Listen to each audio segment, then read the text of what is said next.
समस्त को वेलकम कर डियर स्टूडेंट को आशा करी आपण माने समस्ते ये शीत दिन ठंडा दिन बहुत भलरे थे एंड आपण जत्न नौथिबे निजर केयर नौथिबे एवं ता सहित आपण माने मन लगे कि पाठ मते पढुथिबे है ना। सो स्टार्ट करियो हमर class that is medieval history. तो ऑडिबल अछि कि नै प्रथमे कहि दियो देन हम स्टार्ट करिया। ऑडिबल अछि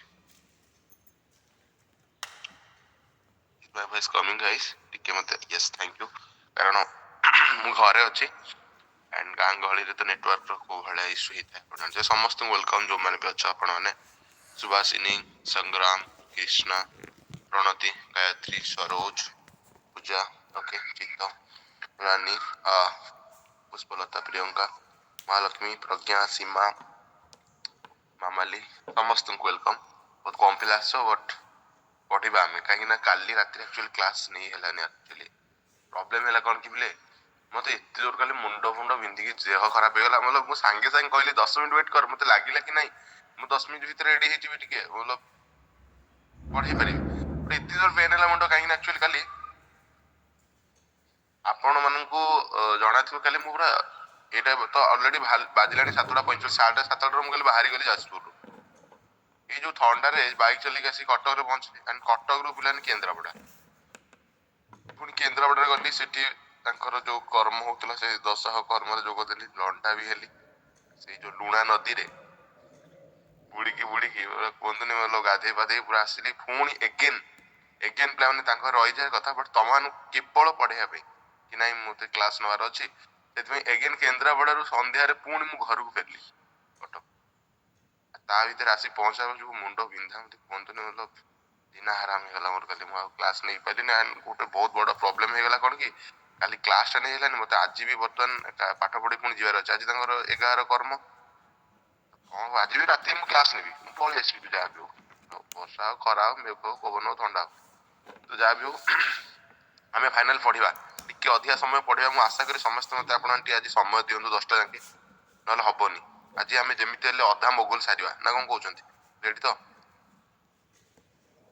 समय दियंतु आज कोन करिया देह बा कथा सुनो गोटे कथा होची देह खराब रे केनी पढ़ेबी मते निजे को पण तो स्टेबल लागिया दरकार हां तो आमे को जाय पढ़थिले कोन आराम से पढ़िया भाई किछि बिला लागतो कि राति रे भलो होतला भलो खराब कथा उठुलेटी एंड जीएस आपनकर स्टार्ट हे जो ठीक आ परे परे आपनकर कंबाइन स्टार्ट हो सुनो गोटे होची आपनकर कांस्टेबल पे मैथ तो चलियो जो जीएस कथा कहउची ओडिसा पार्ट जोटा अछि चाहे जो माने सीटीबीटी दियो सीटीबीटी तो बगिना जाननी बट ओटीटी जो मन तो देई तो सॉरी जूनियर टीचर जो मन देई तब जो मन सीजीएल दो तम पई मध्ये ओटा स्पेशल मागणा जीएस पढाई मु यूट्यूब रे ही पढाइबे लाइव करिबिनी यूट्यूब रे रिकॉर्डिंग दे मागणा ओडिसा पार्ट टोटल हला पढ़ନ୍ତୁ ପିଲା ପାଠ ପଢନ୍ତୁ ମଣିଷ ହୁଅନ୍ତୁ କଣ ଅଛି କିଛି ପିଲା ତ ଆଚ୍ଛା ଗୋଟେ ପିଲା କଥା ଜାଣିଛନ୍ତି କିଛି ପିଲା ଏମିତି ଅଛନ୍ତି ନା ଆସୁଛନ୍ତି ପଢୁଛନ୍ତି 2 ମାସ ଖଣ୍ଡେ ପଇସା ଦେବେନି ଆଜ୍ଞା ଜଣା ପଡିଯିବ ସେଇଠୁ କି ଇଏ ଖସିବାର ଅଛି ହେଲା ତ 2 ମାସ ପଇସା ଦେବେନି ତାପରେ ନିଜ ଆଡୁ ଗ୍ରୁପରୁ ବାହାରି ପଳେଇବେ ତା ମାନେ ଆର ଅର୍ଥ ଏଇଆ ଯଦି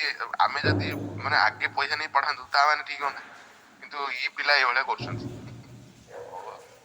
ହଁ ସିଏ ଯା କଲା କିଛି ଅସୁବିଧା ନାହିଁ ଚलो तो अबे आमे टिके डिस्कशन करदवा आमे मत खाली काइंडली कोन आमे को जन पढितले सेइटु आगे गप मेचा कहि पकाई तापर आमे लिखि पकेया मते टिके खाली इन्फॉर्म कर दियो मोर मन नाही मोर जदी मन अछि आमे मोगल स्टार्ट कर देतिले बोलबे स्टार्ट कर देतिले ना नाइ बे टिके सुनो ध्यान से ना मोगल जो हम स्टार्ट करथिले बाबर को तो हो मोगल मु आपन दी प्रकार कथा कहितली ना टिके सबबेले ना गोटे एम्पायर आउट एम्पायर हम शिफ्ट करिया ना तार जो चोक पॉइंट अछि बा तार हम जो जंक्शन पॉइंट अछि सेटा गोटे भलो की बुझियो पड़ियो नले हमें फॉर एग्जांपल आपण जानचंती कि हमें सुल्तान दिल्ली सुल्तान एबे मोगल एम्पायर को मूव करिया केंति करिया तो कोड ना कोड सेही जो पीरियड टा कोन घटला केमति शिफ्ट हेतला पावर सेटा ही टी भलसे बुझियो पड़ियो ना एबे ध्यान से बुझो प्रथम কথা ମୁଁ ଆପଣଙ୍କୁ କହିଥିଲି ମୋଗଲ ଆପଣ ମାନଙ୍କର ଦି ଏମ୍ପାयर ଦିଟା ଆମେ କାଟାଗୋରୀ କରିଛେ ଯେମିତି କି ଗୋଟେ ଆପଣ ମାନେ ଜାଣିଛନ୍ତି मोगल गोटे एंड डाउनफॉल मु राइज कथा कहउतली राइज भी आपनकर पुनी दुईटा काटागोरी अछि गोटे 1526 पानीपत ठारू 1540 पर्यंत आ 1555 1707 औरंगजेब मल्ला पर्यंत आपण जानछन मझिरे जो 15 वर्ष कोन हितला ना सूर डायनेस्टी एंट्री करथला दिल्ली रे मन रखिबे ଆପଣ ବାବର ଉପରେ ଯୋଉ ହ୍ୟୁମାୟୁନ ଆସିବେ ନା, ହ୍ୟୁମାୟୁନଙ୍କର ପରେ ପରେ ସୁର ଡାଇନେଷ୍ଟି ଏଣ୍ଟ୍ରି ମାରିବ ଦିଲ୍ଲୀରେ, କାହିଁକିନା ଦିଲ୍ଲୀରେ କିଛି 15 ବର୍ଷ ପାଇଁ ମୋଗଲ ଏମ୍ପାୟାର ପୁରା ବନ୍ଦ ହେଇଯିବ, ଠପ ପଡିଯିବ। କାହିଁକି ପଡିବ, କେମିତି ପଡିବ, ତାର ବି ସବୁ ଆପଣଙ୍କ ଡିଟେଲ୍ସ ଆମେ ପଢିବା। ଆଣ୍ଡ ନିଜେ ଷ୍ଟୋରି ଶୁଣିବେ, ବାବରକୁ ପିଲାମାନେ ହରେଇଲା ପରେ ବାବର ପୁଣି ନିଜକୁ କେମିତି ଶକ୍ତିଶାଳୀ କରି ଗୋଟେ ଗୋଟେ ଯୁଦ୍ଧ କରିବେ, ତ ଇଏ ଆମେ ଡିସ୍କସନ କରିଥିଲେ। ତାପରେ ଆମେ ଯଦି ଦେଖିବା, ଆଚ୍ଛା ବାବରରୁ ଷ୍ଟାର୍ଟ କରିବି ନା କଣ, ଲେଖିଥିଲି କିଛି ନା ଲେଖିନି, ବାବର ବିଷୟରେ କିଛି କହିଥିଲି?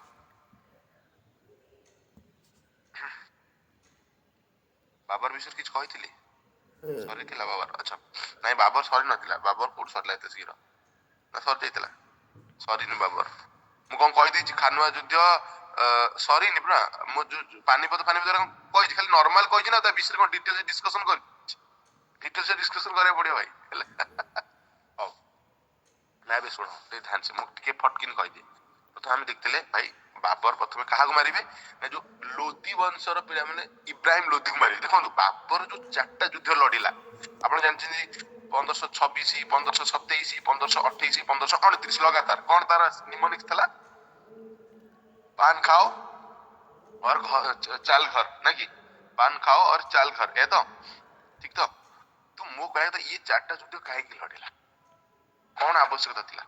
ଇଏ 4ଟା ଯୁଦ୍ଧର ଯଦି ଲିଙ୍କ ଖୋଜିବେ କୋଉଠି ଯୋଡି ହେଇକି ଅଛି ନା, ଲୋଧି ଡାଇନେଷ୍ଟି। ଲୋଧି ଡାଇନେଷ୍ଟି, ଲୋଧି ଡାଇନେଷ୍ଟିର ଆପଣ ଜାଣିଛନ୍ତି ଶେଷ ରାଜା କିଏ ଥିଲା? ଇବ୍ରାହିମ ଲୋଧି। ଆଉ ଇବ୍ରାହିମ ଲୋଧି ଗୋଟେ, ଆପଣ ଜାଣିଛନ୍ତି ଯୋଉ ମୁଁ ଆପଣଙ୍କୁ କହୁଥିଲି କି ବାବର ଷ୍ଟୋରି ତ ଆପଣ ଜାଣିଛନ୍ତି, ବଟ ବାବର ଭାରତକୁ ତାକୁ ଡାକିକି ଅଣା ଯାଇଥିଲା କି ତୁ ଆସେ, ଇବ୍ରାହିମ ଲୋଧି ଯୋଉ ଦିଲ୍ଲୀରେ ବସି ତାକୁ ହରା, ତାକୁ ଡାକି ଆଣିଥିଲେ। ଆଉ 2 ଜଣ ଡାକି ଆଣିଥିଲେ ପ୍ଲାନ, ଜାଣିଛ ନା ନାଇଁ? କିଏ ଡାକି ଆଣିଥିଲେ? କିଏ ଡାକି ଆଣିଥିଲେ ତାଙ୍କ ସମୟ ଜାଣିଛ? କିଏ ଡାକି ଆଣିଥିଲେ? ଯୋଉ ଡାକି ଆଣିଥିଲେ ତାଙ୍କୁ କଣ ପାଇଁ ଡାକି, କିଏ ଡାକି ଆଣିଥିଲେ ମତେ ପ୍ରଥମେ କୁହନ୍ତୁ, ମନେ ପଡୁଛି ନା ନାଇଁ? ଭୁଲିଗଲେ ନା କଣ? ତାଙ୍କୁ 2 ଜଣ ଡାକି ଆଣି ନଥିଲେ। ଗୋଟେ ହଉଛି ଆପଣଙ୍କର କଣ, ଦୌଲତ ଖାନ ଲୋଧି, ଆଉ ଜଣେ କଣ, ଆଉ ଗୋଟେ ଯୋଉ ଆଲମ ଖାନ ଲୋଧି, 2 ଜଣ। ମନେ ପଡୁଛି ନା ନାଇଁ? ଏମାନେ କାହିଁକି ଡାକି ଆଣିଥିଲେ? କାରଣ ଏମାନେ ତ ମୁଁ ଆପଣଙ୍କୁ କହିଥିଲି ଏମାନେ କଣ ଥିଲେ, ଏମାନେ ଥିଲେ ପିଲାମାନେ ଆପଣ ମାନଙ୍କର ଯୋଉ ଆପଣଙ୍କର ଇକ୍ତାଦାର ଥିଲେ ବା ସୁବେଦାର ଥିଲେ। ଇଏ ସୁବେଦାର ଥିଲେ, ତାଙ୍କୁ ବି ଅତ୍ୟାଚାର କରାହଉଥିଲା ଇବ୍ରାହିମ ଲୋଧି ଦ୍ୱାରା। ଇବ୍ରାହିମ ଲୋଧି ଗୋଟେ ଆରୋଗାଣ୍ଟ ଥିଲେ, ଆରୋଗାଣ୍ଟ ମାନେ ବହୁତ ଗର୍ବୀ, ଅହଙ୍କାରୀ। ଏମାନେ ଭାବୁଥିଲେ କି ଭାଇ ଏ ଗର୍ବୀ ଅହଙ୍କାରୀ ଇବ୍ରାହିମ ଲୋଧିକୁ ହଟେଇବାର ଅଛି। ସେଇଥିପାଇଁ ପିଲାମାନେ କଣ କଲେ ନା, ଇଏ ବାବରକୁ ଡାକି ଆଣିଥିଲେ ପିଲାମାନେ। ଆପଣ ଜାଣିଛନ୍ତି ଯିଏ ବି କାହାକୁ ଡାକି ଆଣି ପର ପାଇଁ ଖାଲ ଖୋଳେ, ନିଜେ ବି ସେଇ ଖାଲରେ ପଡେ। ସେଇଟା ଆମେ ଡିସ୍କସନ ଆଜି ତ ଆମେ କରିବା। ଓକେ, ଆଚ୍ଛା ସମସ୍ତେ ମତେ ଶୁଣିପାରୁଛ ନା ନାଇଁ? କଣ କିଛି ଇସ୍ୟୁ ହଉଛି ନା କଣ ବୁଝା ପଡୁନି? କିଛି ପିଲା ଲେଫ୍ଟ ହେଇଯାଉଛନ୍ତି, କଣ ହଉଛି? ହଉ ନା ଏବେ ଦେଖ, ମୁଁ ଷ୍ଟାର୍ଟ କରୁଛି, ଗୋଟେ ନା ଆগে କହିଦଉଛି। ପ୍ରଥମେ ଦେଖନ୍ତୁ ବାବର କଥା ମୁଁ ଯଦି କହିବି, ବାବର ଆପଣ ମାନେ ଜାଣିଛନ୍ତି, ପ୍ରଥମେ ବାବର ହଉଛନ୍ତି କଣ, ଜନ୍ମ ହେଇଥିଲେ, ଗୋଟେ ବଢିଆ ଡେଟ୍ ରେ ଜନ୍ମ ହେଇଥିଲେ, ଫଟାଫଟ କହିଦିଅ।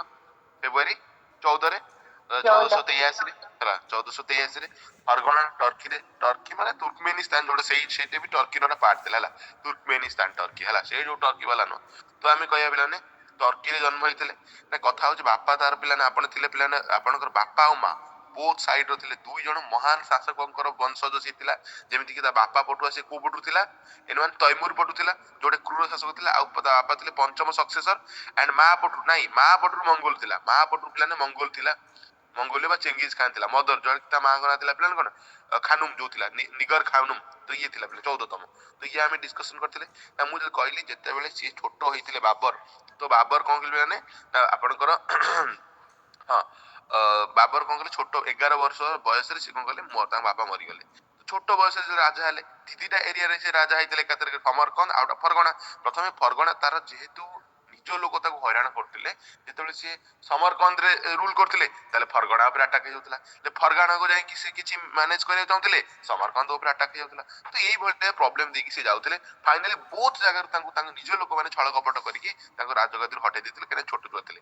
ମୁଁ ଯେମିତି କହିଥିଲି, ସିଂହ ଛୁଆ ଭାଇ କେବେ ଘାସ ଖାଇବନି। ତ ସେଥିପାଇଁ ପିଲାମାନେ ସିଏ କଣ କଲେ ନା, ନିଜେ କଣ କଲେ, ୟୁରୋପ ଗଲେ, ନିଜକୁ ଷ୍ଟ୍ରଙ୍ଗ କଲେ ଏବଂ ଯୁଦ୍ଧ କଳା ଶିଖିଲେ। ବିଭିନ୍ନ ପ୍ରକାର ଆଧୁନିକ ସରଞ୍ଜାମର ଯେମିତି କି ତୋପ, କ୍ୟାନିୟନ, ଏଇ ସବୁ ଗୋଳା ବାରୁଦ, ଏହାର ବ୍ୟବହାର ମଧ୍ୟ ଶିଖିକି ଆସିଲେ, ହେଲା।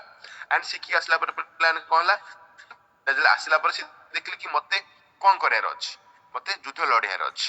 କୋଉଠି ଯୁଦ୍ଧ ଲଢିବାର ଅଛି? ତ ପ୍ରଥମେ ସେ କହିଲେ ଠିକ ଅଛି, ମତେ କୋଉଠି ନା କୋଉଠି ପ୍ରଥମେ ସେ ଭାରତର ଯୋଉ ଆପଣ ସିନ୍ଧ ଆପଣଙ୍କର କାବୁଲ ଆଣ୍ଡ ଆପଣଙ୍କ କାନ୍ଦାହାର ଏରିଆକୁ ଆଟାକ କରିଥିଲେ। ତ କାବୁଲ କାନ୍ଦାହାରରେ ଆଟାକ କଲେ, ଧୀରେ ଧୀରେ ସେ ଇଣ୍ଡିଆ ଆଡକୁ ବା ଦିଲ୍ଲୀ ଆଡକୁ ଅଗ୍ରସର ହେଇଥିଲେ। କେମିତି କଣ ଆମେ ଡିସ୍କସନ କରିବା, କିନ୍ତୁ କଥା ସେଇଟା ନୁହଁ। କଥା ହଉଛି ପିଲାମାନେ ଆପଣଙ୍କୁ ମନେ ରଖିବାର ଉଚିତ କି ଯେତେବେଳେ ପିଲା ଆପଣଙ୍କର ଆସିଥିଲେ ଆପଣଙ୍କର ବାବର 1526 ରେ ପାନିପତ ଯୁଦ୍ଧ କରିଥିଲେ, କିନ୍ତୁ ଏଇଟା ମନେ ରଖିବାର ଅଛି କି ତା ପୂର୍ବରୁ ମଧ୍ୟ ସେ ଭାରତକୁ ଆକ୍ରମଣ କରିସାରିଥିଲେ ଇବ୍ରାହିମ ଲୋଧିଙ୍କ ସମୟରେ। ଠିକ ଅଛି, ତ ସେଇଟା ମଧ୍ୟ ଆମେ ଡିସ୍କସ କରିବା। ଫାଇନାଲି ଇବ୍ରାହିମ ଲୋଧିକୁ ଆସିକି ସେ ଆଟାକ କରିଥିଲେ 1526 ରେ ପାନିପତ ଯୁଦ୍ଧରେ ଏବଂ ହରାଇଥିଲେ ଏବଂ ମୋଗଲ ବଂଶର ସ୍ଥାପନ କରିଥିଲେ। କିନ୍ତୁ ସାର୍ କଣ ଏମିତି ମନକୁ ପଳେଇ ଆସିଥିଲା? ନାଇଁ, ବାବରକୁ ଡକା ଯାଇଥିଲା। ବାବରକୁ ଡାକିଲା ବେଳେ ପିଲାମାନେ ଯୋଉମାନେ ଡାକିବେ କାହିଁକି ତାହେଲେ ଡାକିଥିଲେ, ଏଇ କୋଶ୍ଚିନ୍ ବି ଆସିବା କଥା। ଯୋଉ ଦୌଲତ ଖାନ ଆଣ୍ଡ ଆପଣଙ୍କର ଆଲମ ଖାନ ଡାକିଥିଲେ ଲୋଧି, କାହିଁକି ଡାକିଲେ, କଣ ଆବଶ୍ୟକ ଥିଲା? କାହିଁକିନା ଏମାନେ ବି ତ ଯୋଉ ଇବ୍ରାହିମ ଲୋଧି ଅଣ୍ଡରରେ ଗୋଟେ ଜମିଦାର ବା ଇକ୍ତଦାର ଥିଲେ। ତ ଏମାନଙ୍କ ଅସୁବିଧା କଣ ହେଲା? ନିଜ ମାଷ୍ଟର ନିଜ ରାଜା ବିଷୟ ବିରୁଦ୍ଧରେ ଆକୁ ଡାକିବା ପାଇଁ। କାରଣ କୋଉଠି ନା କୋଉଠି ଇବ୍ରାହିମ ଲୋଧି ଗୋଟେ ଆରୋଗାଣ୍ଟ ରୁଲର ଥିଲା, ସ୍ୱେଚ୍ଛାଚାରୀ, ବେଭିଚାରୀ, ଗର୍ବୀ, ଅହଙ୍କାରୀ। ତ ଏ ଅହଙ୍କାର ସୈନ୍ୟ ଉପରେ ସେମାନେ ଭାବିଲେ କି ଭାଇ ଆମକୁ ଆକୁ ହଟାଇବାର ଅଛି, ସେଇଥିପାଇଁ ବାବରକୁ ଡାକିଥିଲେ। କିନ୍ତୁ ସେ ଜାଣିପାରିବେନି ତାଙ୍କର ବି ବେଳା ଖରାପ ପଡିଯିବ ପରବର୍ତ୍ତୀ ସମୟରେ। ତ ଇଏ ପିଲାମାନେ ଥିଲା। ତ ଏଇ ଜାଗା ବହୁତ ପଢିଥିଲା ଆମେ ନା କଣ? ଏବଂ 4ଟା ଯୁଦ୍ଧ ବାବର ଦିଲ୍ଲୀକୁ କ୍ୟାପଚର କଲା ପରେ 4ଟା ଯୁଦ୍ଧ କରିଥିଲେ। ମୁଁ କଣ କହିଥିଲି ଆପଣଙ୍କୁ? ପାନ ଖାଓ और घर चाल घर, मतलब पान मतलब पानीपत, खाओ मतलब खानुआ, ଆପଣଙ୍କର ଚାଲ ମତଲବ ଆପଣଙ୍କ ଚାନ୍ଦେରୀ ଆଣ୍ଡ ଘର ମତଲବ ଘାଗରା। ଏଇ 4ଟା ଯୁଦ୍ଧ କରିଥିଲେ କଣ୍ଟିନ୍ୟୁଅସଲି 1526, 1527, 1528, 1529 ଆଉ 1530 ସେ ନିଜେ ମରି ଯାଇଥିଲେ। ଏତିକି ତ କଥା, ଏତିକି ତ କଥା ନା କଣ? ଠିକ ତ? ଓକେ, ମତେ ଟିକେ କୁହନ୍ତୁ ସମସ୍ତେ।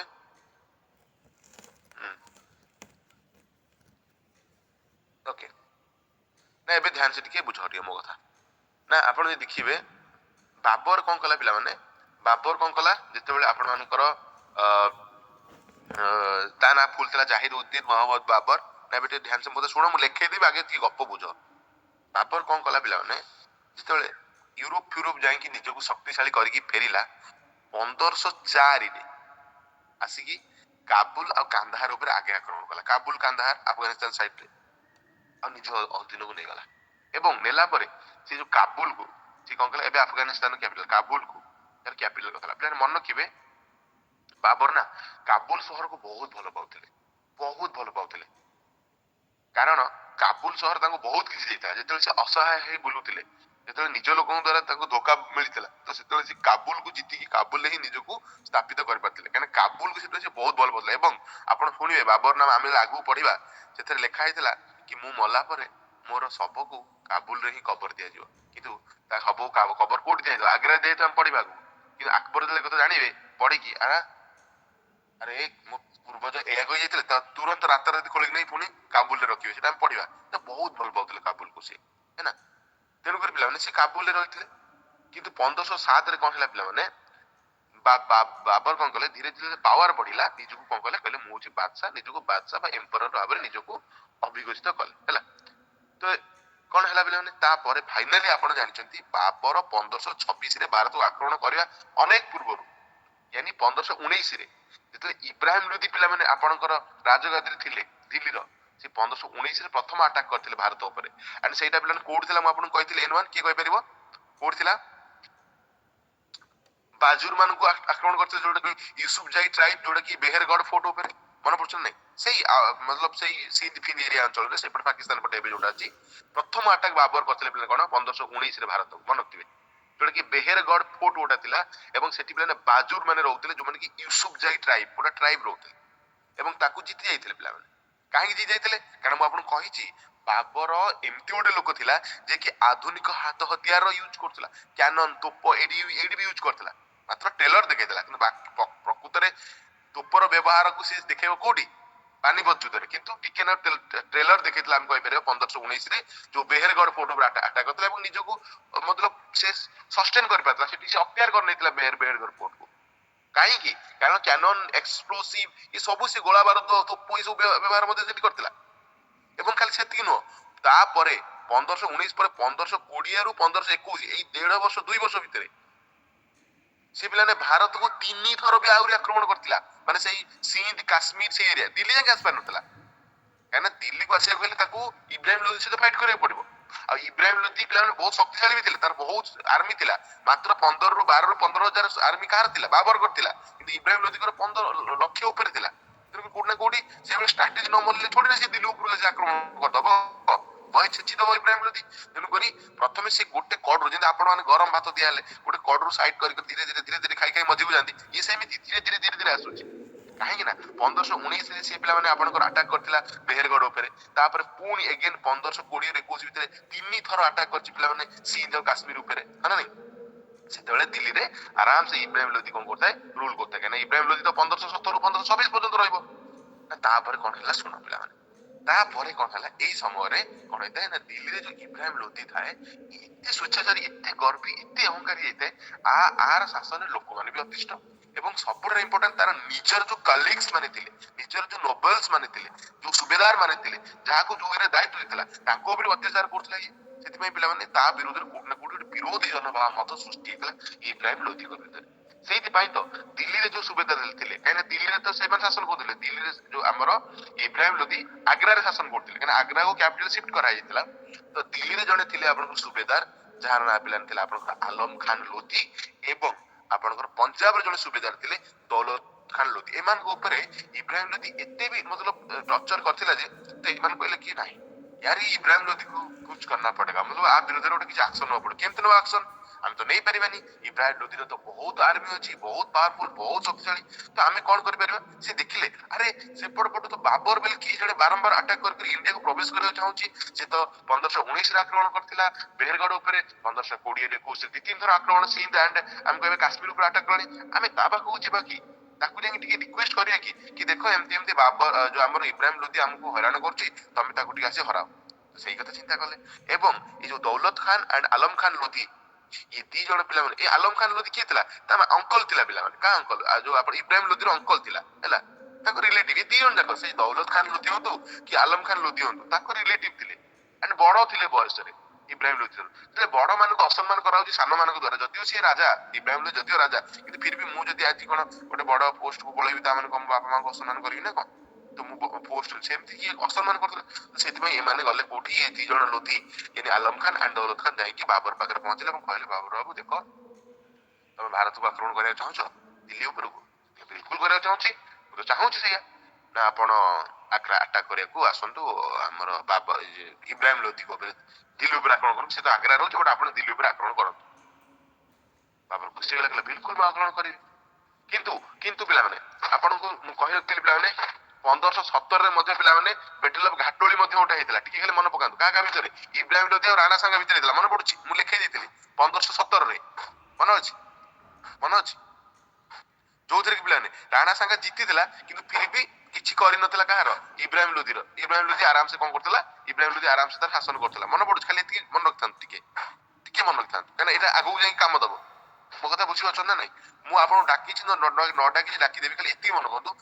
1517ରେ ବି ଗୋଟେ ଆପଣଙ୍କର ଯେତେବେଳେ ଇବ୍ରାହିମ ଲୋଧି ନୂଆ ନୂଆ ଶାସନ ଗାଦିରେ ବସିଥାଏ, ସେତେବେଳେ ରାଣା ସାଙ୍ଗା ସହିତ ପିଲାମାନେ ଗୋଟେ କଣ ହେଇଥିଲା, ଗୋଟେ ଫାଇଟ୍ ହେଇଥିଲା ବା ବେଟଲ ଅଫ ଘାଟୋଳି ହେଇଥିଲା, ଯୋଉଥିରେ କି ପିଲାମାନେ ରାଣା ସାଙ୍ଗା ଜିତିଥିଲା ଏବଂ ଇବ୍ରାହିମ ଲୋଧି ହାରିଥିଲେ। ତ ଏଇଟା ଗୋଟେ ଥିଲା ପଏଣ୍ଟ। ଯେତେବେଳେ ଏମାନେ ବାବର ପାଖରେ ପହଞ୍ଚିଗଲେ କି ଆଜ୍ଞା ହରାନ୍ତୁ, ବାବର କହିଲା ଦେଖ ଭାଇ, ତମେ ଦି ଜଣ ଲୋଧି ଆଇଛ, ଦୌଲତ ଖାନ ଆଉ ଆଲମ ଖାନ, ବଟ ତମକୁ ମୋର ଗୋଟେ କଥା କହିବାର ଅଛି। ନା କଣ? ଦେଖ ତମେ ମତେ କହୁଛ ଇବ୍ରାହିମ ଲୋଧି ଉପରେ ଆଟାକ କରିବାକୁ, ଯେ ମୁଁ କରିବି, କିନ୍ତୁ ଗୋଟେ ସମସ୍ୟା ଅଛି। ନା କଣ? ନା ତମ ଇବ୍ରାହିମ ଲୋଧିର ବହୁତ ଆର୍ମି, ବହୁତ ହାତୀ, ବହୁତ ଘୋଡା, କିନ୍ତୁ ମୋ ପାଖରେ ଏତେ ନାହିଁ। ମୁଁ ତ ଯୋଉ 12 ଦୁଆର ଶୁଣ୍ଡି ପିଣ୍ଡା ହେଇକି ଯୋଉ ରହିଛି, ମତେ ସମରକନ୍ଦ ପରଗଣାର ଯୋଉ ଭଳିଆ ଅତ୍ୟାଚାର କରି ପଠେଇଛନ୍ତି, ମୁଁ ନିଜକୁ ଗଢୁଛି ଏବେ ଧୀରେ ଧୀରେ, ନିଜକୁ ମୁଁ ଠିଆ କରୁଛି। କିନ୍ତୁ ତମେ ଯୋଉ କହୁଛ ମୁଁ ବୁଝୁଛି ଯେ, କିନ୍ତୁ ମତେ ଟିକେ ସପୋର୍ଟ ଦରକାର। ଇଏ ଦି ଜଣ ଦୌଲତ ଖାନ ଆଉ ଆଲମ ଖାନ ଲୋଧି କହିଲେ ବିଲକୁଲ ଆମେ ସପୋର୍ଟ କରିବୁ। ତ ଯେତେବେଳେ ବାବର ଜାଣିବାକୁ ପାଇଲା, ବାବର ଆଉ ଦେଖିଲା, କହିଲା ଆଚ୍ଛା ଇବ୍ରାହିମ ଲୋଧିର ଇତିହାସ ଯେତେବେଳେ ଖେଳିଲା, ଜାଣିବାକୁ ପାଇଲା, ଆରେ 1517ରେ ତ ତାକୁ ରାଣା ସାଙ୍ଗା ବୋଲି ଗୋଟେ ଲୋକ ବି ହରେଇଥିଲା ଘାଟୋଳି ଯୁଦ୍ଧରେ। ତ ସେ ରାଣା ସାଙ୍ଗାକୁ ଯାଇକି ଡାକିଲା ବାବର, କହିଲା ଦେଖ ରାଣା ସାଙ୍ଗା, ତମେ ହରେଇଛ କାହାକୁ? ଥରେ ହରେଇଛ ଅତୀତରେ ଇବ୍ରାହିମ ଲୋଧିକୁ, ତ ମୁଁ ବି ଇବ୍ରାହିମ ଲୋଧିକୁ ହରେଇବାକୁ ଯିବି। ତାଙ୍କର ଦି ଜଣ ସୁବେଦାର ଆସି ମତେ କହୁଛନ୍ତି, ଇନଭାଇଟ କରୁଛନ୍ତି, ତ ଆପଣ ମତେ ଟିକେ ସାହାଯ୍ୟ କରିବେ ଆଉ। କାହିଁକିନା ଆପଣ ଅଲରେଡି ତାଙ୍କୁ ଥରେ ହରେଇଛନ୍ତି, ଆପଣଙ୍କ ପାଖରେ ଏକ୍ସପିରିଏନ୍ସ ଅଛି, ଆପଣ ଜାଣିଛନ୍ତି ତାର ୱିକ୍ ପଏଣ୍ଟ କଣ ଇବ୍ରାହିମ ଲୋଧିର, ତ ଆପଣ ମତେ ହରେଇବେ, ସରି ସାହାଯ୍ୟ କରିବେ। ରାଣା ସାଙ୍ଗା କହିଲା ବିଲକୁଲ ସାହାଯ୍ୟ କରିବି, କିଛି ଅସୁବିଧା ନାହିଁ। କିନ୍ତୁ ଯେତେବେଳେ ପିଲାମାନେ ଏଇ କଥା ଶୁଣିବ ତ ବାବର ଖୁସି ଯୋଗ ଯାହା ହଉ ଏକ ତ ଦୌଲତ ଖାନ ଆଣ୍ଡ ଆପଣଙ୍କର ଆଲମ ଖାନ ବି ମତେ ସାହାଯ୍ୟ କରିବେ ଡାକୁଛନ୍ତି ପ୍ଲସ୍ ତା ସହିତ ପୂର୍ବରୁ ଇବ୍ରାହିମ ଲୋଧିକୁ ହରେଇଥିବା ପାଣି ପିଇଥିବା ରାଣା ସାଙ୍ଗା ମଧ୍ୟ ମତେ ସାହାଯ୍ୟ କରିବ କହିଥିଲା। ଯେତେବେଳେ ସଜବାଜ ହଉଛି ଠିକ ଯୁଦ୍ଧ କରିବା ପାଇଁ ବାବର ରେଡି ହଉଛି ରାଣା ସାଙ୍ଗା ଠିକ ବେଳକୁ ମନା କରିଦିଏ ହେଲା ବାବର ବାବୁ ମୁଁ ଆଉ ତମକୁ ସାହାଯ୍ୟ କରିପାରିବିନି। ତ ଆପଣ ମାନଙ୍କୁ ବି ଏମିତି ବିରୋଧ ଥିଲା ନା ନାଇଁ ଗୋଟେ ସାଙ୍ଗ ଥିବେ ସବୁ ଠିକ ହବ ପିକନିକ ଯିବା ଫିଷ୍ଟ କରିବା କାଲି ଆସିବ ତୁ ଆଣିବୁ ପଇସା ଦବୁ ତୁ ଆଣିବୁ ଆମକୁ ତୁ ଆମକୁ ସବୁ ଠିକ ଠିକ ଆରମ୍ଭ ବେଳକୁ କଣ ନାଇଁ ମୋ ବାପା କହିଲା ଆଉ ମୋ ବାପା ବାଡେଇବ ମୁଁ ଆଉ ଯିବିନି ରାଗ ଛିଡେ ନା ନାଇଁ ପିଲାମାନେ ଆପଣଙ୍କୁ ଡେଫିନେଟଲି ଲାଗୁଛି ୟାର ତୁ ସେଇ କଥା ଆଗରୁ କହିଲୁନୁ ଠିକ ଠାକ ବେଳକୁ ସବୁ ତ ଠିକ ହେଲା ବେଳକୁ ଠିକ ବେଳକୁ କହୁଛୁ ନାଇଁ ମୁଁ କରିବିନି।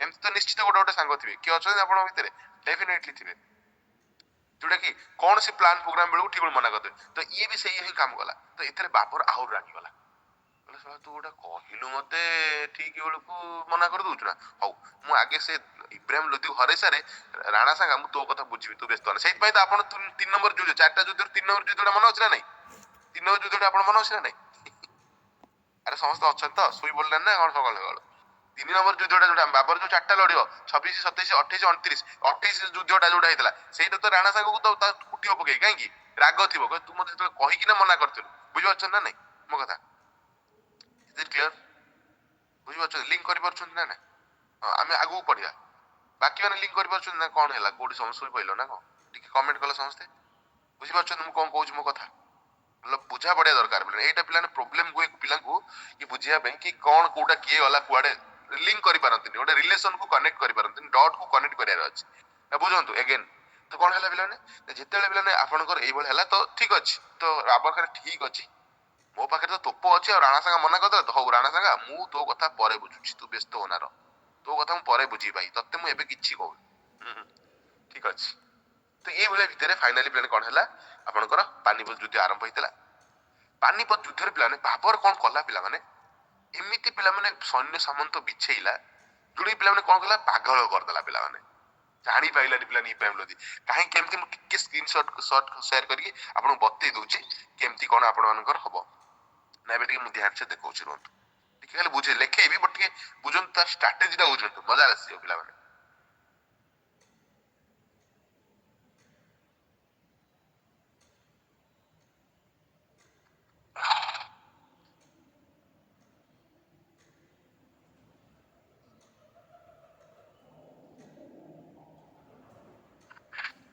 ଜମା ବି ଲିଙ୍କ ଛାଡିବେନି କାହିଁକିନା ଲିଙ୍କ ଛାଡିଦେଲେ ଆପଣ ପ୍ରୋବ୍ଲେମ ହେଇଯିବ କୋଉଟା କିଏ ବୁଝିପାରିବେନି ଭାଇ ମୁଁ କହୁଛି ତମେ ଏକା ବହି ପଢ କି ଯୋଉଠୁ ପଢ ତମକୁ ପାଗଳ ଭଳିଆ ଲାଗିବ ଲିଙ୍କ ବୁଝିବାକୁ ଚେଷ୍ଟା କରନ୍ତୁ ଆଚ୍ଛା ମତେ ସ୍କ୍ରିନ ଦେଖାଯାଉଛି ବୋଲି ଟିକେ ଖାଲି କହିଦେଲେ ସ୍କ୍ରିନ ଦେଖାଯାଉଛି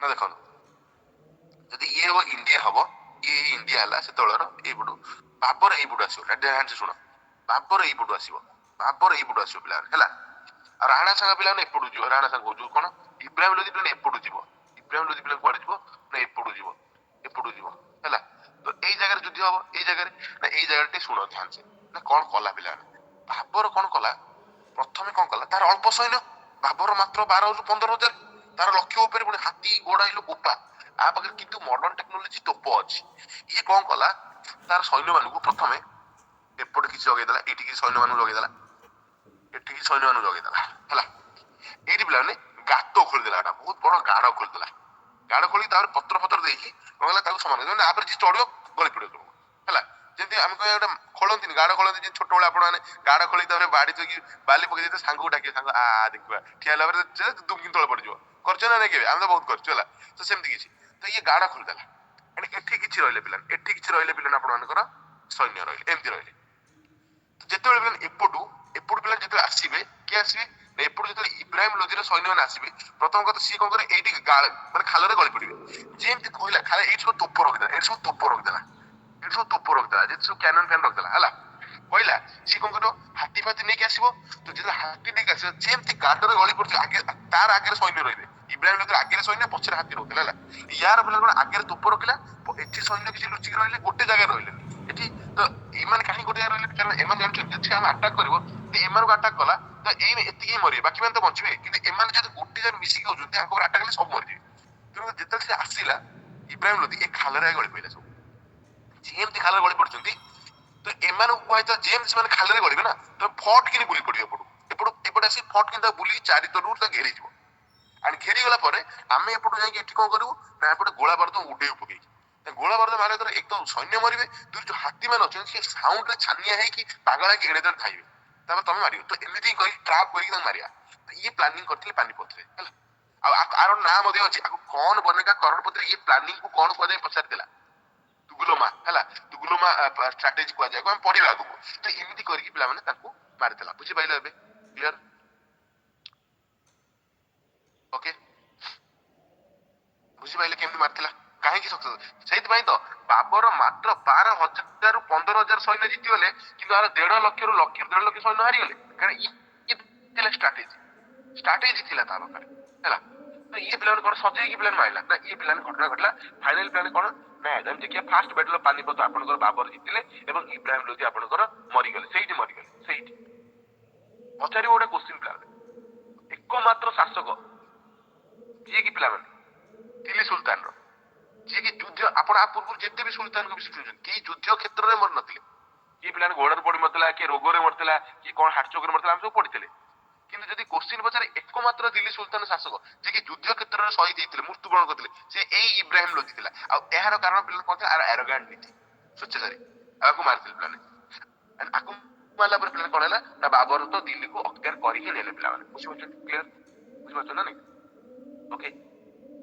ଆଣ୍ଡ ଆପଣ କହି ରଖେ, କିନ୍ତୁ ଆପଣ ଜାଣିଛନ୍ତି ମୁଁ ଆପଣଙ୍କୁ ଏବେ ହିଁ କହୁଥିଲି, ବାବର ଯଦିଓ ଦିଲ୍ଲୀକୁ ଅକ୍ତିଆର କରିନେଲା, କିନ୍ତୁ ତା ମନରେ ପିଲାମାନେ ଗୋଟିଏ ସିଟି ବସିଥିଲା, ସହର, ଯୋଉ ସହରକୁ ସେ ବହୁତ ଭଲ ପାଉଥିଲା। କଣ କୁହ ସେ ସହର? ଏବେ ହିଁ କହିଥିଲି, ଯୋଉ ସହରକୁ ସେ ବହୁତ ଭଲ ପାଉଥିଲା। କୋଉ ସହରକୁ ସେ ବହୁତ ଭଲ ପାଉଥିଲା ବାବର? କାବୁଲକୁ ଭଲ ପାଉଥିଲା। ଏବେ ହିଁ ଆପଣଙ୍କୁ କହିଲି, କାବୁଲ ତା ହୃଦୟରେ ସବୁବେଳେ ବସିଥିଲା। କାହିଁକିନା ଯେତେବେଳେ ସିଏ, ଆପଣମାନେ କହନ୍ତିନି ଭାଇ ଆପଣଙ୍କ ଗୋଟେ ସାଙ୍ଗ ନିଶ୍ଚିତ ଥିବ କି କିଏ ଜଣେ ଆପଣଙ୍କ ସମ୍ପର୍କ ନିଶ୍ଚିତ ଥିବ, ଯେତେବେଳେ ଆପଣ ମାନେ ଦୁଃଖରେ ଥିବେ, ଦର୍ଦରେ ଥିବେ, ଯେତେବେଳେ ଆପଣ ଅସୁବିଧାରେ ଥିବେ, ସେତେବେଳେ ସିଏ ଆପଣଙ୍କ ପାଖରେ ଠିଆ ହେଇଥିବ। ତ ସେଇ ସାଙ୍ଗଟା ଆପଣ କେମିତି ଭୁଲିବେ? ଯେତେବେଳେ ଆପଣ ମାନେ ଆସନ୍ତାକାଲି ଚାକିରି କରିବେ, ବଡ ବଡ ଅଫିସର ହେବେ, ତ ଆପଣ ତାଙ୍କୁ ଭୁଲିଯିବେ କି? ନାଇଁ ଭାଇ, ମୋ ଦୁଃଖ ବେଳେ ଇଏ ଠିଆ ହେଇଥିଲା। ତାକୁ ବି ଆପଣ ସବୁବେଳେ ମନରେ ହୃଦୟ ରଖିଥିବେ। ତ ସେଇଭଳିଆ ପିଲାମାନେ ଯେତେବେଳେ ସିଏ ଅସୁବିଧାରେ ପଡିଥିଲା ବାବର, ସେତେବେଳେ ତାକୁ ଯୋଉ ସହର ଦାନା ପାଣି ଖାଇବାକୁ ଦେଇକି ବଞ୍ଚେଇ ରଖିଥିଲା, ଯୋଉ ସହରକୁ ସେ ପିଲାମାନେ ନିଜକୁ ଷ୍ଟ୍ରଙ୍ଗ କରିପାରିଥିଲା, ଏଗେନ୍ ସେ ସହର କାବୁଲ ଥିଲା। ଯେମିତି ପିଲାମାନେ ଜିତିଗଲା ପାନିପତ ଯୁଦ୍ଧ, ସେଇ ପାନିପତ, ହରିୟାଣାର ପାନିପତ ଗୋଟେ ଜାଗା ଅଛି, ସେଇ ପିଲା ପାନିପତ ସେ କଣ କଲା ନା, ଦିଟା ପିଲାମାନେ ଆପଣଙ୍କର ସେଠି କଣ କଲା ନା, ଜିନିଷ ତିଆରି କରିଲା ସେଇ ପାନିପତରେ, ଏବେ ବି ଅଛି। କାହିଁକି ନା ସେ ଯୁଦ୍ଧକୁ ମନେ ରଖିବା ପାଇଁ। ଆଉ ସେ ଦିଟା ଜିନିଷର ନା କାବୁଲ ସହର ନାଁରେ ଥିଲା। କଣ? ଗୋଟେ ଥିଲା କାବୁଲି ବାଗ, ଆଉ ଗୋଟେ ହଉଛି କାବୁଲ ମସ୍କ। କାବୁଲି ବାଗ, ବାଗ ମାନେ ବଗିଚା ହେଲା, ଗୋଟେ ବଡ ବଗିଚା କଥା, ଯାହାକୁ ନା ଥିଲା କାବୁଲି ବଗିଚା, ଆଉ ଗୋଟେ କାବୁଲି ମସ୍କ, ମାନେ ମସ୍କ ମାନେ ମସଜିଦ କାବୁଲର। ସେ ଦିଟା କଥା କୋଉ କାହିଁ ଆପଣଙ୍କ କାବୁଲରେ କରିବା କଥା, ପାନିପତରେ କାହିଁ କଲା? କାରଣ ପାନିପତ ସେ ଯୁଦ୍ଧ ଜିତିଥିଲା। ଏଥିପାଇଁ ସେଠି ତା ନା କାବୁଲ ଦିଆଗଲା, କାରଣ ସେ କାବୁଲକୁ ବହୁତ ଭଲ ପାଉଥିଲା। ସେ କାବୁଲରୁ ସେ ନିଜର ଶକ୍ତି ସଞ୍ଚୟ କରି, ନିଜକୁ ଷ୍ଟ୍ରଙ୍ଗ କରି ଏତେ ବଡ ଯୁଦ୍ଧ ଜିତି ପାରିଥିବାରୁ, ତ କାବୁଲି ବାଗ ଆଣ୍ଡ କାବୁଲି ମସ୍କକୁ ପାନିପତରେ କରିଥିଲା ଆପଣଙ୍କର କିଏ? ଆପଣଙ୍କର ବାବର। ବୁଝିହେଲା? ମୁଁ ଲେଖିଦେବି ସବୁ, ଖାଲି ବୁଝନ୍ତୁ ଆଗେ, ଲିଙ୍କ କରନ୍ତୁ କି କଣ କଣ, ତାପରେ ଆପଣ ଗପ ଶୁଣିଲା ପରେ ଆରାମସେ ବୁଝିବେ ହେଲା। ଖାଲି ସେତିକି ନୁହଁ, ଖାଲି ସେତିକି ନୁହଁ, ଯେମିତି ପିଲା ଜିତିଗଲା, ସେ ନା ସିଲଭର କଏନ ପ୍ରଚଳିତ କରିଥିଲା କାବୁଲରେ। ମାନେ ଖାଲି କାବୁଲରେ ନୁହଁ, କାବୁଲରେ କାନ୍ଦାରେ ସିଲଭର, ଏଇ ଖୁସିରେ ରୌପ୍ୟ ମୁଦ୍ରା ପ୍ରଚଳନ କରିଥିଲା ପିଲା। ଯେମିତି କହନ୍ତି ଆମର ଏବେ ଦେଖୁଥିବେ କି ମୋଦି ଗଲେ କୋଉଠି ଗୋଟେ ବଡ ଐତିହାସିକ ଦିନରେ ଗୋଟେ ରୌପ୍ୟ ମୁଦ୍ରା ପ୍ରଚଳନ କରାଯାଏ, ସେମିତି ରୌପ୍ୟ ମୁଦ୍ରା ପ୍ରଚଳନ କରିଥିଲେ କାବୁଲରେ, ଯାହାର ନା ପିଲାମାନେ ଶାରୁଖୀ କଏନ ଥିଲା କାବୁଲରେ, ଆଉ ସେଇ ରୂପ କଏନର ନା ବାବରୀ କଏନ ଥିଲା ଆପଣଙ୍କର କୋଉଠି? କାନ୍ଦାହାର। ମୁଁ ଲେଖିଦେବି, ଡୋଣ୍ଟ ୱରି ଫର ଦ୍ୟାଟ୍। ଏବଂ ଏଇ ଖୁସିରେ ଯେତେବେଳେ ସେ କାବୁଲକୁ ଗଲା, କାବୁଲ ଲୋକ ତ ଏମିତି ୱେଲକମ କଲେ କି ଯାହା ହଉ, ଏବଂ ଖୁସି ହେଇଗଲା ସେ ପ୍ରତ୍ୟେକ ଲୋକଙ୍କୁ। କାବୁଲ ସହରରେ ଯୋଉ ଲୋକ ବି ରହୁଥିଲେ ସମସ୍ତଙ୍କୁ ଖୁସିରେ ସହିତ ମିଳିଲା, ସମସ୍ତଙ୍କୁ ଗୋଟିଏ ଗୋଟିଏ ରୂପା କଏନ ଗିଫ୍ଟ କରିଥିଲା, ସିଲଭର କଏନ, ଖୁସିରେ। କାହିଁକି ନା ପାନିପତ ଜିତିଛି, ଆଉ ମୁଁ ଜିତିବାରେ ସମସ୍ତ ଶ୍ରେୟ ସେ କାବୁଲ ବାଲାଙ୍କୁ ଦେଇଥିଲା ଏବଂ କହିଲେ ତମେ ମାନେ ଯଦି ନଥାନ୍ତ ହୁଏତ ମୁଁ ଏତେ ବଡ ଯୁଦ୍ଧ ଜିତିଥିଲା, ତମ ମାନଙ୍କର ଶ୍ରେୟ ସଦା ଭଲ ପାଇବା ଯୋଗୁଁ ଜିତିଛି ମୁଁ ଆଜି। କାବୁଲର ଲୋକ ବି ଖୁସି ହେଇଗଲେ କି ଆର ଆମ ରାଜା ଆମକୁ ସବୁ ରୌପ୍ୟ କଏନ ଦଉଛି। ସେଇଥିପାଇଁ ପିଲାମାନେ ସମସ୍ତ କାବୁଲର ଜନସାଧାରଣ ବାବରକୁ ମଧ୍ୟ ଗୋଟେ ଉପାଧି ଦେଇଥିଲେ, ଟାଇଟଲ ଦେଇଥିଲେ, ଯାହା ନା କଲନ୍ଦର। ଶୁଣିଛ ନା ନାଇଁ? ଶୁଣନ୍ତୁ କଲନ୍ଦର ଦେଇଥିଲେ। ଏ କୋଶ୍ଚିନ୍ ପଚାରିବେ ନାଇଁ? ଯେତେବେଳେ ଦିଲ୍ଲୀକୁ ଶାସନ କରିବାକୁ ଆସିଲା, ସିଏ ବି ସେଇ ବାବର ବି ସେଇ କଣ କଲା, ସେଇ କ୍ୟାପିଟାଲ ଆଗ୍ରାକୁ ହିଁ ରଖିଲା, ନାଇଁ ଦିଲ୍ଲୀରେ ସେଇ ଆଗ୍ରା ହିଁ କ୍ୟାପିଟାଲ କଣ୍ଟିନ୍ୟୁ କରିବ। ଠିକ ଅଛି? ଏଇଭଳି ଭିତରେ ପିଲା କଣ ହେଲା ନା, ଏବେ ଆସିଗଲା ଖାନୁଆ ଯୁଦ୍ଧ। ଖାନୁଆ ଯୁଦ୍ଧ ପିଲାମାନେ ମୁଁ ଆପଣଙ୍କୁ କହିଥିଲି ପିଲାମାନେ ଟିକେ ପୂର୍ବରୁ, କହିଥିଲେ ପିଲାମାନେ ଯେ କଥା ହଉଛି ପିଲାମାନେ, ଯେତେବେଳେ ଶାସନ କଲା ବାବର ଆସିକି, ଠିକ ତାର ଗୋଟିଏ ବର୍ଷ ପରେ 1927ରେ ଇବ୍ରାହିମ ଲୋଧି ମରିଗଲା ପରେ ପାନିପତ ଯୁଦ୍ଧରେ, ତାର ଗୋଟେ ଭାଇ ଥିଲା ପିଲାମାନେ। ଇବ୍ରାହିମ ଲୋଧିର ଗୋଟେ ଭାଇ ଥିଲା, ତା ଭାଇ ରାଗରେ ରକ୍ତ ଚାଉଳ ଚୋବଉଥିଲା କି ମୋ ଭାଇ କି ମାରିଦେଲା, ମୋ ଭାଇ କି ମାରିଲା ତ ମାରିଲା, ଇଏ ଟୋଟାଲ ଦିଲ୍ଲୀ ସମେତ ଆଗ୍ରାରେ ବାବର ଆସି ନିଜର କବ୍ଜା କଲା, ନିଜର ବଂଶ ସ୍ଥାପନ କଲା। ତେଣୁକରି ଭାଇର ମୃତ୍ୟୁର ପ୍ରତିଶୋଧ, କାହିଁକିନା ସିଏ ଭାବିଥିଲା ନା, ଜଣେ ମେହମୁଦ ଲୋଧି ଥିଲା, ଇବ୍ରାହିମ ଲୋଧିର ଭାଇ, ସେ ଭାବିଥିଲା ମୋ ଭାଇ ମଲା ପରେ ଏ ରାଜ୍ୟ ମୁଁ ରାଜୁତି କରିବି, କିନ୍ତୁ ବାବର ଆସିକି ପୁରା ଅକ୍ତିଆର କରିଦେଲା। ତ ମେହମୁଦ ଲୋଧି ପିଲାବେଳେ ରକ୍ତ ଚାଉଳ ଚୋବଉଥାଏ ଇବ୍ରାହିମ ଲୋଧିର ଭାଇ, ତ ସିଏ କୋଉଠି ନା କୋଉଠି ପ୍ଲାନ କଣ କଲା ନା ନା ମୁଁ ଭୁଲ କହିଲି, ଆଇ ସରି ଟିକେ ଭୁଲ ଏପଟ ସେପଟ ହେଇଗଲା। ତ ତାପରେ ସେକେଣ୍ଡ ଯୁଦ୍ଧଟା ଥିଲା, ସେକେଣ୍ଡ 1527, ମୁଁ ଟିକେ ଓଲଟା କହିଦେଲି, ମାନେ ଆଗ ପଛ କରିଦେଲି। ଯେତେବେଳେ ବାବର ପ୍ଲାନ କଣ କଲା, ଦିଲ୍ଲୀରେ ଆସି ଶାସନ ଆରମ୍ଭ କଲା, ଗୋଟିଏ ବର୍ଷ ଶାସନ କରିଛି, 1526 ରୁ 1527 ହେଇଛି। ତ ତାର ମନ ପଡିଲା କାହା କଥା କାହା କଥା, ଯିଏ ତାକୁ ଠିକ ବେଳକୁ ମନା କରିଦେଇଥିଲା, ହଁ ହଁ ମାରିକି, ହଁ ଠିକ ବେଳକୁ ମନା କରିଦେଲା, ମୁଁ ଓଲଟା ଟିକେ କହିଦେଇଥିଲି ଠିକ ବେଳକୁ, କାହିଁକି ନା ଆପଣ ଜାଣିଛନ୍ତି ସିଏ ହଁ ମାରିଲା, ରାଣା ସାଙ୍ଗେ କହିଥିଲା ମୁଁ ତମକୁ ସାହାଯ୍ୟ କରିବି, ତମେ ଇବ୍ରାହିମ ଲୋଧିକୁ ହରାଅ, କିଛି ଅସୁବିଧା ନାହିଁ, କିନ୍ତୁ ମୁଁ ତମ ସହିତ ଅଛି। କିନ୍ତୁ ଠିକ ବେଳକୁ ଯୁଦ୍ଧକୁ ବାହାରିଲା ବେଳକୁ ମନା କଲା ନାଇଁ, କାହିଁକି ଆପଣ କି ରାଣା ସାଙ୍ଗେ କାହିଁକି ମନା କଲା, କାରଣ ରାଣା ସାଙ୍ଗେ ବି ଜାଣି ଯାଇଥିଲା କି ଇଏ ବାବୁ ଆସିକି ହରେଇକିନି ଇଏ ଟୋଟାଲ ଦିଲ୍ଲୀ ଏରିଆକୁ କବ୍ଜା କରିବାକୁ ଚାହୁଁଛି, ଇଏ ହରେଇକି ଫେରିଯିବା ଲୋକ ନୁହଁ, ଇଏ ହରେଇକି ହଁ ଫେରିଯାଆନ୍ତେ ମୁଁ ସାହାଯ୍ୟ କରନ୍ତି। ରାଣା ସାଙ୍ଗେ ଜାଣିଗଲା, ରାଣା ସାଙ୍ଗେ କହିଲା ଭାଇ ଆଜି ମାନେ କହନ୍ତିନି ଆ କିଳା ମତେ ମାର, ସେଇଭଳିଆ ନା ମତେ କଣ କହନ୍ତି ହେଲା, ନିଜେ କିଳାକୁ ସିଲମା ଡାକିବା ସେଇଭଳିଆ, କହିଲା ମୁଁ କାହିଁକି ଡାକିବି, କାହିଁକି ସାହାଯ୍ୟ କରିବି, କାଲି ସବୁବେଳେ ମୋ ଉପରେ ଆଟାକ କରୁଥିଲୁ, ସେଇଥିପାଇଁ ନିଜେ ଗଲା ରାଗି ଯାଇଥିଲା କିଏ ବାବର, ତୁ ମତେ ହଁ ମାଇଲୁ ଠିକ ବେଳକୁ ମତେ ମନା କଲୁ, ତତେ ଦଉଛି। ତେଣୁକରି ଯେତେବେଳେ ଦିଲ୍ଲୀରେ ବସିଲା ତାପରେ କହିଲା ଆଚ୍ଛା ଅଭି ହିସାବ ନିକାବ ହୋଗା, ସବୁ ହବ ହିସାବ ନିକାବ। କଣ ନା ରାଣା ସାଙ୍ଗ କଥା ମନେ ପଡିଲା, ମତେ ହଁ ମାରିକି ମନା କରିଥିଲା, ଡାକ ରାଣା ସାଙ୍ଗ। ତେଣୁକରି 1527 ଖାନୁଆ ଯୁଦ୍ଧ ହେଇଥିଲା ରାଣା ସାଙ୍ଗ ବିରୋଧରେ। କିନ୍ତୁ ମୁଁ ଯୋଉ କଥା କହୁଥିଲି, ରାଣା ସାଙ୍ଗାର ସହାୟତା କିଏ କରିଥିଲା, ଦି ଜଣ, ମେହମୁଦ ଲୋଧି ଯିଏକି ଇବ୍ରାହିମ ଲୋଧିର ଭାଇ ଥିଲା, ଆଣ୍ଡ ମେଦିନୀ ରାୟ ଯିଏକି ମାଲୁଆ ବୋଲି ଗୋଟେ ଜାଗା ଥିଲା ତାର ରାଜା ଥିଲା। ବାବର ଯେତେବେଳେ ଶୁଣିଲା ଆହୁରି ରାଗିଗଲା, କହିଲା କଣ, କହିଲା ଦେଖ ପ୍ରଥମ କଥା ମୁଁ ରାଣା ସାଙ୍ଗା ବିରୁଦ୍ଧରେ ଯୁଦ୍ଧ ଲଢିବାକୁ ଯାଉଛି, କାରଣ ସିଏ ମତେ ଧୋକା ଦେଇଛି, ହଁ ମାରିକି ମନା କରିଦେଇଛି, ଆଉ ତା ସାଙ୍ଗରେ ଦି ଜଣ ସାହାଯ୍ୟ କରିବାକୁ ଆସୁଛନ୍ତି, କୋଉ ଦି ଜଣ ନା ମେହମୁଦ ଲୋଧି ଯିଏକି ଇବ୍ରାହିମ ଲୋଧିର ଭାଇ ଆଉ ମେଦିନୀ ରାୟ ମାଲୁଆର ରାଜା। ସେ କହିଲା ଠିକ ଅଛି ବୁଝା ପଡୁଛି, ମେହମୁଦ ଲୋଧିର ଭାଇକୁ ମୁଁ ମାରିଛି, ଇବ୍ରାହିମ ଲୋଧିକୁ ତା ମନରେ ରାଗ ଅଛି, ସେଥିପାଇଁ ସେ ରାଣା ସାଙ୍ଗା ସହିତ ମୋ ସହିତ ଯୁଦ୍ଧ କରିବାକୁ ମଧ୍ୟ ଆସୁଛି, ତାକୁ ସାହାଯ୍ୟ କରୁଛି ରାଣା ସାଙ୍ଗକୁ। କିନ୍ତୁ ଇଏ ମେଦିନୀ ରାୟ କାହିଁ ସାହାଯ୍ୟ କରୁଛି, ତୋର ମୁଁ କଣ ଅସୁବିଧା କରିଥିଲି, ତୋର ମୁଁ କଣ କରିଥିଲି, ବୁଝନ୍ତୁ କଥାଟା ପିଲାମାନେ, ମୁଁ ଏଗେନ୍ କହୁଛି, ରାଣା ସାଙ୍ଗା ବିରୁଦ୍ଧରେ ଯୁଦ୍ଧ ଲଢିବ ବର୍ତ୍ତମାନ କିଏ, ବାବର 1527। କାରଣ କଣ ନା ରାଣା ସାଙ୍ଗା ତାକୁ ପ୍ରଥମ ପାନିପତ ଯୁଦ୍ଧରେ ସାହାଯ୍ୟ କରିବ କହିକି ମନା କରିଦେଇଥିଲା ଠିକ ବେଳକୁ, କିନ୍ତୁ ରାଣା ସାଙ୍ଗକୁ ସାହାଯ୍ୟ କରିବା ପାଇଁ ଦି ଜଣ ଆଗଭର ହେଇଛନ୍ତି, କିଏ କିଏ, ମେହମୁଦ ଲୋଧି ଆଣ୍ଡ ମେଦିନୀ, କିଏ ନା ସାର୍ ଯୋଉ ଇବ୍ରାହିମ ଲୋଧି ପାନିପତ ଯୁଦ୍ଧରେ ମଧ୍ୟ ତା ଭାଇ, ଆଣ୍ଡ ମେଦିନୀ ରହିକି ମାଲୁଆ ବୋଲି ଗୋଟେ ଜାଗା ଅଛି ତାର ରାଜା। ତ ବାବର କହିଲା ଆରେ ଠିକ ଅଛି ମୁଁ ବୁଝୁଛି ମୋର ଶତ୍ରୁତା ରାଣା ସାଙ୍ଗ ସହିତ, ଆଉ ରାଣା ସାଙ୍ଗକୁ ସାହାଯ୍ୟ କରୁଛି ମେହମୁଦ ଲୋଧି, ସେଇଟା ବି ଠିକ ବୁଝା ପଡୁଛି, କାହିଁକି ତା ଭାଇ ଯେହେତୁ ତା ଭାଇକି ମାରିକି ରାଜୁତି କରୁଛି, ତ ଭାଇର ରାଗ ବି ଥିବ, କିନ୍ତୁ ଏ ମେଦିନୀ ରାୟ କାହିଁକି ଯାଉଛି ଏଠି, ତ ତାକୁ କିଏ କହିଲା ମୁଁ ଏଠିକି ଆସିବା ପାଇଁ, ମୁଁ ତାର କଣ କଲି, ତାକୁ କିଏ କହିଲା, ମୁଁ ତୋର ତ କିଛି କରିନି, ବେକାର ମରିବୁ ମରିବୁ ତୁ ସେମିତି, ଆଙ୍କ କଥା ବୁଝି ତୋ କଥା ବୁଝି ତୋତେ ବି ଆଣିବି ଗୋଡେଇ ଗୋଡେଇ, ବୁଝିପାରୁଛ ନା ନାଇଁ। ଯଦି ମୁଁ ତୋର କିଛି କରିନି, ତୁ ଫିର ବି ରାଣା ସାଙ୍ଗକୁ ସାହାଯ୍ୟ କରୁଛୁ, ମୁଁ ରାଣା ସାଙ୍ଗକୁ ହରେଇ ସାରେ, ତାପରେ ତୋ କଥା ମୁଁ ବୁଝିବି, ତତେ ବି ଗୋଟେ ଗୋଟେ ହାଣିବି, ତୁ କେତେ ଚାଲାକିଆ ଦେଖିବୁ, ବୁଝିପାରୁଛ ନା ନାଇଁ। ତ ଏଇ ସମୟରେ ପିଲାମାନେ ସେ ଯୁଦ୍ଧ ବର୍ତ୍ତମାନ ହବ କଣ ନା ବେଟଲ ଅଫ ଖାନୁଆ। ନା ବେଟଲ ଅଫ ଖାନୁଆରେ ପିଲାମାନେ କଣ ହବ ନା, ବାବରର ସୈନ୍ୟ ଟିକେ କଣ ହେବେ, ଯେତେବେଳେ ତିନି ଜଣ ମିଶିଯିବେ, କିଏ କିଏ, ରାଣା ସାଙ୍ଗା, ମେହମୁଦ ଲୋଧି ଆଉ ମେଦିନୀ ରୟ, ଭାଇ ବାବରର ସୈନ୍ୟ ମାନେ ଡରିବେ, ଆଉ କଣ ସେ ତିନି ଜଣ ମିଶିଗଲେଣି, ଆମେ ଜମା 12,000 ରୁ 15,000, ସିଏ ପାରିବେ ନାହିଁ। ବାବର କଣ କହି ଜାଣିଛନ୍ତି ପିଲା, ଟେନସନ ନିଅନି, ତାଙ୍କୁ ମୋଟିଭେଟ କରିବା ପାଇଁ କହିବ ଜିହାଦ, ଜିହାଦ ମାନେ ଯେମିତି ଆମେ କହୁନେ ଜୟ ହିନ୍ଦ ହର ହର ମହାଦେବ, ଯୁଦ୍ଧ କଲା ବେଳେ ଆମର ସବୁ ହର ହର ମହାଦେବ ଆଟାକ, ନା ନାଇଁ ଭାରତ ମାତା କି ଜୟ, ଏଇଭଳିଆ ଯୋଉ ସ୍ଲୋଗାନ ଦଉ, ତ ସିଏ ବି ସ୍ଲୋଗାନ ଥିଲା ଜିହାଦ, ଜିହାଦ ମାନେ ଧର୍ମ ଯୁଦ୍ଧ, ମାନେ ଆମେ ଏଇଟା ଧର୍ମ ଯୁଦ୍ଧ, ଆମେ ମରିଯିବା ମୁସଲମାନ ଧର୍ମକୁ ବଞ୍ଚେଇବା, ତ ଏଇଭଳିଆ କହିକି ପିଲାମାନେ ଆଟାକ କରିବାକୁ ଲାଗିଲେ, ତାଙ୍କ ମନୋବଳ ବୃଦ୍ଧି କଲେ କିଏ, ବାବର ସେକେଣ୍ଡ ଖାନୁଆ ଯୁଦ୍ଧ ସମୟରେ, ବୁଝିପାରୁଛନ୍ତି ନା ନାଇଁ। ଆଣ୍ଡ ଫାଇନାଲି ଏଇଥିରେ ମଧ୍ୟ ବାବର କଣ କଲେ, ବିଜୟ ଜିତିଥିଲେ, ଆଉ ରାଣା ସାଙ୍ଗା ପିଲାମାନେ ମଧ୍ୟ ପରାଜିତ ହେଇଥିଲେ। ରାଣା ସାଙ୍ଗ ପରାଜିତ କଲା ପରେ ପିଲାମାନେ ସେ ନିଜକୁ କଣ କରିଥିଲେ, ଗାଜି ବୋଲି ଟାଇଟଲ ଦେଲେ। ଗାଜି ମାନେ ଯେ କାଫିର କୁ ମାରେ, କାଫିର ମାନେ ଆପଣ କହିଥିଲେ ହ୍ୱାଟ ଡୁ ମିନ୍ ବାଇ କାଫିର, ପ୍ରଥମ ଦିନ କହିଥିଲେ କାଫିର ମାନେ ଯିଏ ମୁସଲମାନ ଧର୍ମକୁ ଫଲୋ କରେ ନାହିଁ, ତାକୁ କାଫିର କହନ୍ତି। ଆରେ ଏ ଯେହେତୁ ରାଣା ସାଙ୍ଗା ହେଲା, ଏମାନେ ସବୁ ପିଲାମାନେ କଣ ପିଲା ଥିଲେ, ଏମାନେ ମୁସଲମାନ ଧର୍ମ ଫଲୋ କରୁଥିଲେ, ତାଙ୍କୁ ମାରିଲା ପରେ ନିଜକୁ ଗାଜି ବୋଲି ସିଏ ସମ୍ମାନିତ କରିଥିଲେ ବା ଉପାଧି ଦେଇଥିଲେ କି ବାବର, ଗାଜିର ଅର୍ଥ ଯିଏ କାଫିର ମାନଙ୍କୁ ମାରେ, କାଫିର ମାନଙ୍କୁ କିଲ କରେ, ବୁଝିଗଲା। ଖାନୁଆ ଯୁଦ୍ଧ ବୁଝିଗଲା।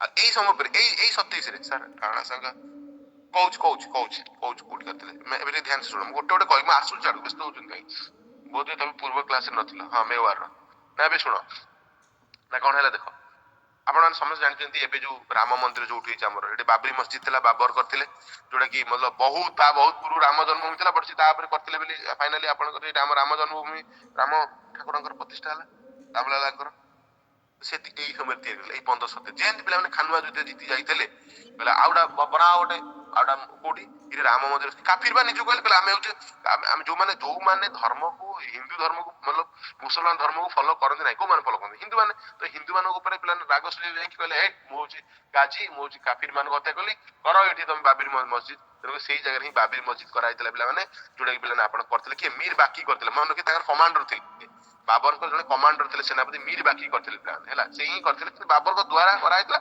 କରିଥିଲେ ବିଲ୍ଡ କରିଥିଲେ ମୀର ବାକି ହେଲା ଯିଏକି ତାସ୍କେନ୍ଦରୁ ଆସିଥିଲେ ହେଲା ତାପରେ ପ୍ଲାନ କଣ ହବ ସେଇଠୁ କହିଥିଲେ କହିଲେ ଏଇ ମେଦିନ ରାୟକୁ ଛଡା ହବନି କାହିଁକି ନା ମେଦିନ ରାୟ ଯୋଉ ଆପଣଙ୍କର ଯୋଉ ଥିଲେ ମୁଁ ତ ତାଙ୍କ ବିରୁଦ୍ଧରେ କିଛି କରିନଥିଲି ମୁଁ ମେଦିନ ରାୟରେ କଣ କରିଥିଲି ଖାନୁଆ ଯୁଦ୍ଧରେ ମୁଁ ରାଣା ସାଙ୍ଗା ବିରୁଦ୍ଧରେ ଲଢୁଥିଲି ରାଣା ସାଙ୍ଗାକୁ ଆପଣଙ୍କର ସାହାଯ୍ୟ କରୁଥିଲା କିଏ ମେହମୁଦ ଲୋଧି ଠିକ ଅଛି ଇବ୍ରାହିମ ଲୋଧିର ଭାଇ ତା ଭାଇକି ମାରିଦେଲେ ବୋଲି ଇଏ ଥିଲା ବଟ୍ ତୁ କାହିଁ ଆସିଥିଲୁ ତୁ ବିଚରା ମରିବୁ ଏଇନା ତ 1528 ରେ ବାବର ଆଟାକ କଲା ମେଦିନ ରାୟକୁ ଆଉ ସେ ଚନ୍ଦେରୀ ଯୁଦ୍ଧ ହେଇଥିଲା ଯୋଉ ଚାନ୍ଦେରୀ ମେଦିନ ରାୟକୁ ହରେଇଥିଲା ବୁଝୁଛ ନା ନାଇଁ ଖାଲି ବାବର ଜିତିଲା ବାବର ଆପଣଙ୍କର ହରେଇଲା ମେଦିନ ରାୟକୁ ଏବଂ ହାଣିଲା ବୋଧେ ହାଣିକି ମାରିଲା ସେଇଠି ମାରିଲା କହିଲା ତୁ ଆସି ମୋ ବିରୁଦ୍ଧରେ ଲଢିବୁ ତୋର ମୁଁ କଣ କରିଥିଲି ତ ଇଏ ବି ଗୋଟେ କଥା ବୁଝିପାରିଲେ ପିଲାମାନେ ମାନେ ନାଇଁ ଓକେ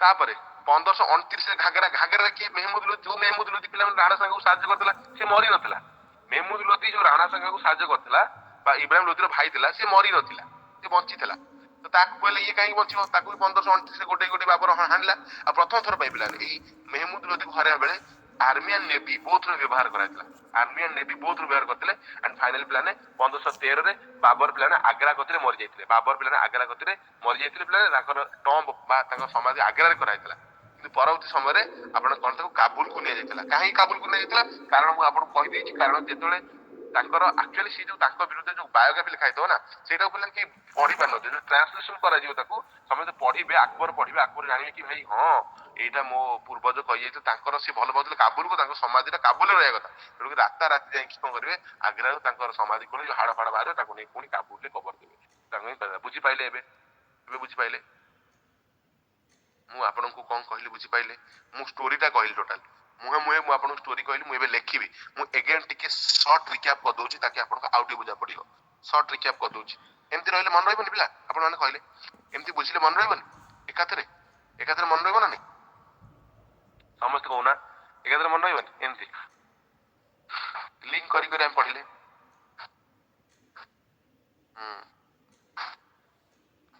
ଭଲ ପଢା ହଉଛି ନା ନାଇଁ ମତେ କୁହନ୍ତୁ ଆପଣମାନେ ଫିଡବ୍ୟାକ ଦଉନାହାନ୍ତି ପିଲା ଭାବୁଛନ୍ତି ଭଲ ପଢା ହଉନି କିଛି ପିଲା ଆହୁରି କେମିତି ଭଲ ପଢେଇବି କୁହ ଆଉ ବୁଝା ପଡୁଛି ଯଦି ତମକୁ ତମେ ଅନ୍ୟ କୋଉଠି ବି ହିଷ୍ଟ୍ରି କରିକି ଦେଖ ଏଇ ଟପିକ କରି ଦେଖ ମୁଁ ଆଜି କହୁଛି ମୁଁ ଆଜି ଏଇ ଟପିକ ପଢେଇଲି ତମେ ଏଇ ଟପିକ ଆଉ ଗୋଟେ କୋଉଠି ଯାଇ କରିକି ଦେଖ ତାପରେ ତମେ ନିଜେ ଡିଫରେନ୍ସ ଜାଣିପାରିବ ଏଇ ଟପିକ ହେଲା ନା ଏବେ ଆଉ ଟିକେ ଶୁଣ ଆମେ ସର୍ଟ ରିକ୍ୟାପ ଫଟଫାଟ କରିଦବା ଟିକେ କଣ ହେଲା ପ୍ଲାନ୍ ମୁଁ ଫଟାଫଟ କହିଦଉଛି ଆପଣଙ୍କୁ ପ୍ରଥମ କଥା ବାବର ବିଷୟରେ ଆପଣ ଜାଣିଛନ୍ତି ବାବର ପିଲାମାନେ ନିଜର ଶକ୍ତି ବଢିଲା ପରେ କାବୁଲରେ ନିଜକୁ ଶକ୍ତି ସଞ୍ଚୟ କଲା ଏବଂ କାବୁଲରେ ସଞ୍ଚୟ କରି ଇବ୍ରାହିମ ଲୋଧି ବହୁତ ଆରାଗାଣ୍ଟ ଥିଲା ଆରାଗାଣ୍ଟ ଥିବାରୁ ତାକୁ କେହି ଭଲ ପାଉନଥିଲେ ସେଥିପାଇଁ ପଞ୍ଜାବର ସୁବେଦାର ଦିଲ୍ଲୀ ସୁବେଦାର ଆପଣଙ୍କ ଦୌଲତ ଖାନ ଲୋଧି ଆଲମ ଖାନ ଲୋଧି ଯିଏକି ତାର ବି ବନ୍ଧୁବାନ୍ଧବ ଥିଲେ ତାକୁ ବାବର ବି ଡାକିଲେ ବାବର ପ୍ଲାନ କଣ କଲା ନା ଇବ୍ରାହିମ ଲୋଧିକୁ ଆଟାକ କରିବା ପାଇଁ ପ୍ଲାନିଂ କରୁଥିଲା ସେ ଜାଣିବାକୁ କହିଲା କି ତା ପୂର୍ବରୁ 1517 ରେ ଘାଟୋଲି ଯୁଦ୍ଧରେ ଇବ୍ରାହିମ ଲୋଧିକୁ ରାଣା ସାଙ୍ଗ ହରାଇଥିଲା ତ ରାଣା ସାଙ୍ଗକୁ ପିଲାମାନେ ସାହାଯ୍ୟ ମାଗିଲା କି ମୋର ଭାଇ ସୈନ୍ୟ ଫୈନ୍ୟ ନାହାନ୍ତି ତମେ ମତେ ସୈନ୍ୟ ଦିଅ ସାହାଯ୍ୟ କର ମୁଁ ଇବ୍ରାହିମ ଲୋଧିକୁ ହରାଇବି ଇବ୍ରାହିମ ଲୋଧିକୁ ସାହାଯ୍ୟ କରିବା ପାଇଁ ରାଣା ସାଙ୍ଗ ସବୁଠୁ ପ୍ରଥମେ ହଁ ମାଇଲା ବଟ୍ ଠିକ ମୋମେଣ୍ଟରେ ମନା କରିଦେଲା ତ ସେଥିପାଇଁ ବାବର ରାଗ ରଖିଲା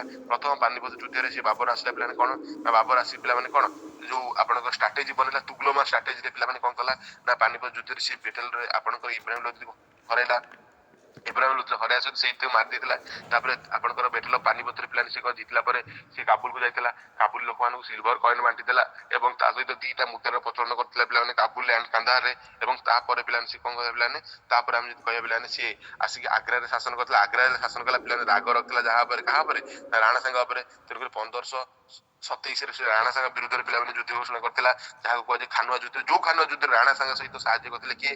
ମେହମୁଦ ଲୋଧି, ଯିଏକି ଇବ୍ରାହିମ ଲୋଧିର ଭାଇ ଥିଲା, ଆଉ ମେଦିନ ରାୟ ମାଲୁଆର ପିଲାମାନେ ରାଜା ଥିଲେ। ବଟ ମାଲୁଆର ରାଜା ଯୋଉ ଥିଲେ, ତ ଏହାକୁ ଦେଖିକି ରାଗି ଯାଇଥିଲା ଆହୁରି ବାବର, କହିଲା ମେହମୁଦ ଲୋଧି ଠିକ ଅଛି ରାଣା ସାଙ୍ଗ ସହିତ ସାଥ ଦଉଛି, ତା ଭାଇକି ମାରିଛି, ବଟ ମେଦିନ ରାୟ ତୋର ମୁଁ କଣ ଅସୁବିଧା କଲି? ତେଣୁକରି ସେଥିପାଇଁ ପିଲାମାନେ ଆପଣଙ୍କର ସେଥିପାଇଁ ସେ ରାଗ ରଖିଥିଲା। ତେଣୁକରି ସେ ଜିହାଦ ବୋଲି ଘୋଷଣା କରିଥିଲା, ଧର୍ମ ଯୁଦ୍ଧ। ତାପରେ ନିଜକୁ ଗାଜି ବୋଲି କହିଥିଲା ଏବଂ 1527ରେ ସେ ବାବରି ମସଜିଦ ତିଆରି କରିଥିଲା। 1528ରେ ବାବର ଚାନ୍ଦେରୀ ଯୁଦ୍ଧରେ ପିଲାମାନେ ମେଦିନ ରାୟ ଉପରେ ଆଟାକ କରିଥିଲା ଏବଂ ତାକୁ ମଧ୍ୟ ହାଣିଥିଲା। ତାପରେ ପିଲାମାନେ ଆପଣଙ୍କର ଘାଘରା ଯୁଦ୍ଧ ହେଇଥିଲା। ଯୋଉ ଘାଘରା ଯୁଦ୍ଧରେ ପିଲାମାନେ କଣ ନା ଆପଣ କହିପାରିବେ ମେହମୁଦ ଲୋଧି, ଯିଏକି ପିଲାମାନେ ଇବ୍ରାହିମ ଲୋଧିର ଭାଇ ଥିଲା, ଯିଏକି ରାଣା ସାଙ୍ଗ ସାହାଯ୍ୟ କଲା, ତାକୁ ମଧ୍ୟ ସେ ହତ୍ୟା କଲା। ଏଥିରେ ଇଣ୍ଡିଆନ କହୁଛି ବହୁତ ଆର୍ମି ଆଣ୍ଡ ନେଭିକୁ ଆପଣଙ୍କ ସାହାଯ୍ୟ କରିଥିଲା। ଫାଇନାଲ ପିଲାମାନେ 1530ରେ ବାବରଙ୍କ ମୃତ୍ୟୁ ହେଇଥିଲା ଏବଂ ବାବର ପିଲାମାନେ ମରୁଥିଲେ। ତାର ସମାଧିକୁ କାବୁଲ ନବା ପାଇଁ ଚେଷ୍ଟା କରିଥିଲେ। କିଏ? ଆଗ୍ରାରେ ପୋତା ହେଇଥିଲା ଏବଂ କିନ୍ତୁ ପରବର୍ତ୍ତୀ ସମୟରେ ଆକବରଙ୍କ ଦ୍ୱାରା ତାକୁ କାବୁଲକୁ ନିଆଯାଇଥିଲା। ଠିକ ଅଛି। ତାପରେ ମୁଁ ଆପଣଙ୍କୁ କହିଦିଏ ଆଉ ଟିକେ ପିଲାମାନେ ଭଲ ଗୋଟେ କଥା, ବାବୁଲର ଗୋଟେ ଯୋଉ ବାବରର ଗୋଟେ ଅଟୋବାୟୋଗ୍ରାଫି ଥିଲା। ଅଟୋବାୟୋଗ୍ରାଫି ମାନେ ଆପଣ ଜାଣିଛନ୍ତି ତ, ନିଜ ଷ୍ଟୋରି ନିଜେ ରଖିବା। ତ ଅଟୋବାୟୋଗ୍ରାଫି ତୁଜ କି ବାବରୀ ଥିଲା, ତୁଜ କି ବାବରୀ, ଯୋଉଟା ପିଲାମାନେ କଣ ଯୋଉ ଆପଣଙ୍କ ଚଗତାଇ ଲାଙ୍ଗୁଏଜ ବା ଆମେ କହିବା ତୁର୍କିଶ ଲାଙ୍ଗୁଏଜ ଲେଖା ହେଇଥିଲା, କିନ୍ତୁ ତାକୁ କେହି ପଢି ପାରୁନଥିଲେ ହେଲା। କିନ୍ତୁ ଯେତେବେଳେ ପିଲା ହଁ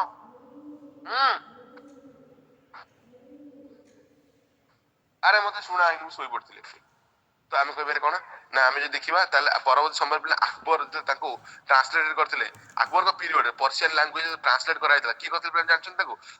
ଅବଦୁଲ ରହିମ ଖାନେ ଖାନା, ଇଏ ପିଲାମାନେ ଟ୍ରାନ୍ସଲେଟ କରିଥିଲେ ବାବର ନାମକୁ ପର୍ସିଆନ ଲାଙ୍ଗୁଏଜରେ। ସେ ସମସ୍ତେ ପଢିଲା ଜାଣିଲେ ଆରେ ବାବର ତ ଭଲ ପାଉଥିଲେ, କହିଥିଲେ କାବୁଲକୁ, ଆଉ କାବୁଲରେ ତାଙ୍କର ମତଲବ ସମାଜ ରହିବା କଥା, ଆଗ୍ରାରେ କିନ୍ତୁ ରହିଛି। ତ ଆକବର ସାଙ୍ଗେ ସାଙ୍ଗେ ରାତାରାତି ଯାଇ ଖୋଳିକି ତାକୁ ନେଇ ପିଲାମାନେ କୋଉଠି ନେଇ ପହଞ୍ଚେଇଥିଲେ ନା କାବୁଲରେ ନେଇକି ଦେଇଥିଲେ। ତାଙ୍କ ଶେଷ ଇଚ୍ଛା ମଧ୍ୟ ପୂରଣ କରିଥିଲେ। ତାଙ୍କ ପରେ ଆସିବେ ହୁମାୟୁଁ। ହୁମାୟୁଁଙ୍କ ବିଷୟରେ ଆମେ ଡିସ୍କସନ କରିବା। ଏତିକି ଆଗେ ଲେଖିଲା ପରେ କ୍ଲିୟର ସମସ୍ତେ?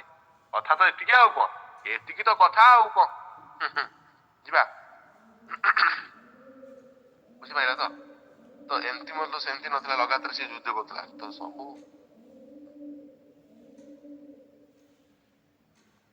ଗପ କହୁଥିଲି ଭଲ ଲାଗୁଥିଲା, ଥଣ୍ଡା ଲାଗୁଛି, ହାତ ପୁରା ଏମିତି ଯେ ହାତରେ ଚଲେଇବାକୁ ଇଚ୍ଛା ହଉନି। ହଉ ମୁଁ କହିଦଉଛି ପିଲାମାନେ, ମୁଁ ଆପଣଙ୍କୁ କହିବି ସତ କଥା, ଯଦି ଆପଣ ନୋଟ କରିଦିଅନ୍ତୁ, କିଛି କରନ୍ତୁନି। ଯେତେବେଳେ ବସ ରେ ଯାଉଛନ୍ତି, ଶୋଉଛନ୍ତି, ଖାଉଛନ୍ତି, ଖେଳୁଛନ୍ତି, ବୁଲୁଛନ୍ତି, କୁଆଡେ ମର୍ଣ୍ଣିଂ ୱାର୍କ କରୁଛନ୍ତି, ଲଗେଇକି କରୁଛନ୍ତି, ଏଇ ମୋର ଭିଡିଓଟାକୁ ଲଗେଇ ଦେଇକି ଇୟରକଡ ଲଗେଇ ଦେଇକି ତମେ ଶୁଣିଲେ ମନେ ରହିଯିବନି? ଶୁଣିଲେ ମନେ ରହିଯିବ ସତ କହିଲ? କିଛି ଭିଡିଓ ଦେଖିବା ଦରକାର ନାହିଁ, ନୋଟ ଦେଖିବା ଦରକାର ନାହିଁ। ଆରାମସେ ଇୟରକଡ ଲଗେଇ ଦେଇକି କି କଣ ସେଟା ବ୍ଲୁଟୁଥ ଲଗେଇ ଦେଇକି ତମେ ତମର ଆରାମସେ ଛାତ ଉପରେ ବୁଲ, ମର୍ଣ୍ଣିଂ ୱାର୍କ କର, ଇଭିନିଂ ୱାର୍କ କର, ତମେ ରୋଷେଇ କର, ବାସନ ମାଜ, ଝିଅ ପିଲା ହେଲା, ଆରାମସେ ସେଇ ସମୟରେ ବି ତାକୁ ଜୁଡିସିୟସ୍ ତରିକାରେ ୟୁଜ ବି କରିହବ ହେଲା। ହଁ, ସ୍ମାର୍ଟ ୱାର୍କ କରିବ ନା, ଆଉ ଖାଲି ହାର୍ଡ ୱାର୍କ କଲେ ଥୋଡି ନା ହବ। ହଉ ଚାଲ ଗପ ତ, ଆଉ କଣ ଦେଖିବ ସିଜିଏଲ ପାଇଁ କେମିତି କ୍ଲାସ ହବ ଦେଖିବ। ଧର କ୍ଲାସ କରିବି ମୁଁ ଖାଲି ଆଜି ଫେରି ଆସେ ଛାଡୁ। Constable CGL PO, constable CGL PO ଇଏ ଚାଲିବ, ଉଠିବ ପୁରା। ଆଉ ସିଟିବିଟି ତମର ତ ଅଲଗା ହବ ଆଉ। ସିଟିବିଟି କହୁ ସରି ସିଟିଇଟି, ମୁଁ ସିଟିବିଟି ପାଠ, ସିଟିବିଟି ବି ଗୋଟେ ଅଛି ଆକ୍ଟଟା, ସିଟିବିଟି ଆକ୍ଟ। ହଁ, ଆମେ କୋଉ ଯାଇଥିଲେ ପିଲେ ତ ଇଏ ଦେଖିଥିଲେ ବାବର କୋଉ ବର୍ଷ କଣ କରିଥିଲା ଏବଂ ଦେଖିଥିଲେ ବାବର ପଢିଥିଲେ। ବାବର ବିଷୟରେ ମୁଁ ଖାଲି କହିନି, ଖାଲି 4ଟା ଯୁଦ୍ଧକୁ ମନେ ରଖିବା ତରିକା ବତେଇ ଦେଇଥିଲେ ହେଲା। ତ ଏଇଠୁ ଆମେ ଡିସ୍କସନ କରିବା। ରୁହ ମୁଁ ଜ୍ୟାକେଟ ଫ୍ୟାକେଟ ଖୋଲିଦିଏ, ମୁଁ ଥଣ୍ଡା ହଉ ନହେଲେ ଅବାଗିଆ ଦେଖିବ। ହେଲା ସେ ଯୋଉ ମୁଣ୍ଡ ବିନ୍ଧା ଭଗବାନ, ସମ୍ଭାଳି ପାରିଲିନି ଆଉ। ହଉ ନା ଏବେ ଆସ ଧ୍ୟାନ ସେ ଟିକେ ଡିସ୍କସନ କରିବା। ଯାହା ମୁଁ କହିଲି ଏବେ ଲେଖିଦେଲେ ପୁରା ମନେ ରହିଯିବ, ପୁରା। ଏବେ ଲେଖନ୍ତୁ, ଏଇଠି ଲେଖନ୍ତୁ, କେହି କହିବେନି ମୁଁ ପରେ ଲେଖିଦେବି।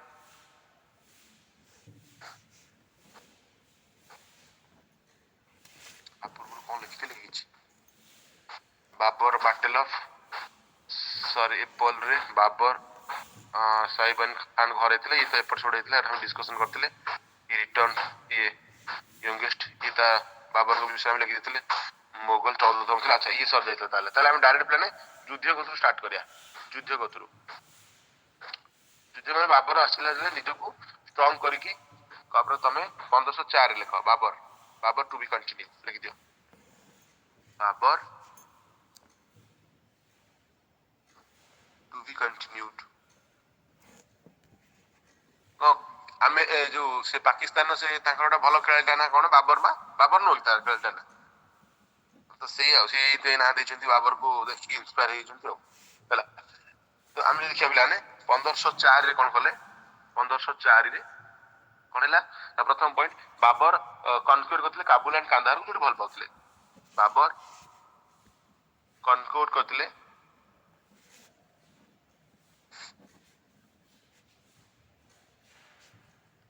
कौन काबुल एंड कांधार दीटा को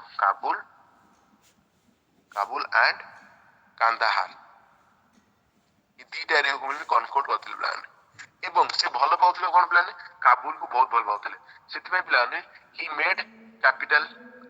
made Kabul capital Kabul is capital से ये कैपिटल करथिले प्लान एंड एटी करबे most loved city of Babur बहुत अधिक भल पाउथिले प्लान आपको तापर है कौन ना 1507 को पळे आस 1507 रे हेला कोन पिला माने बाबर कोन कर प्लान ने निजरो टाइटल लेले कि से शक्तिशाली हे गेले धीरे धीरे फील कले फिर बादशाह बा empire title Babur took the title Babur took the title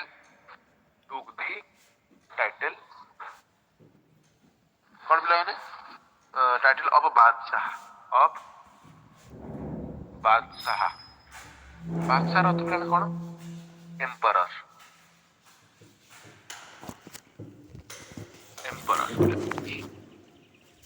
तापर कौन है प्लान ने इकोनॉमिक क्राइसिस आ जेतला तेनु करी से चाहतला कि मो को एरिया को अटैक करी economic due to economic crisis next due to economic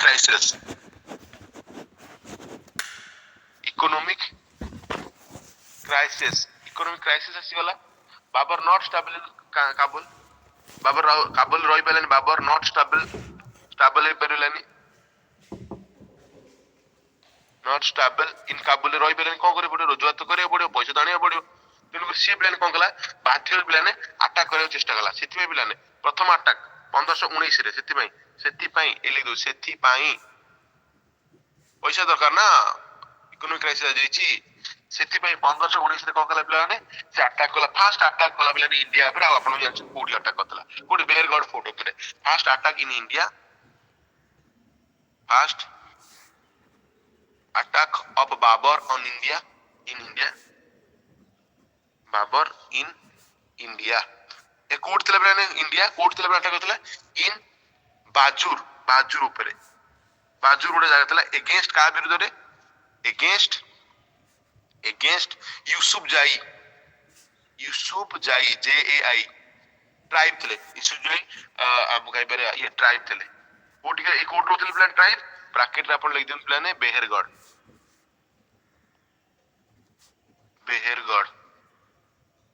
आरेटा बेहरगढ़ ऊपर अटैक करिथिले ठीक अछि एंड प्लान 8 मध्य से कोइ बेरे कोन बाबर हियर एठारे it bracket here Babur first time use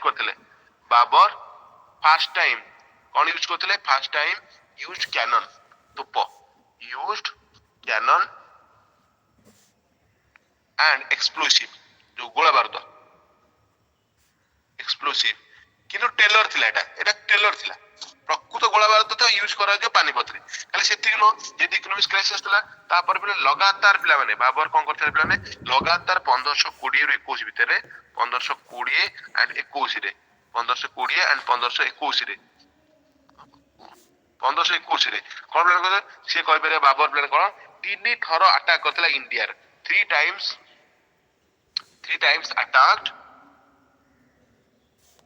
attack करथले plan ने हम कोइ बेले कोठी अटैक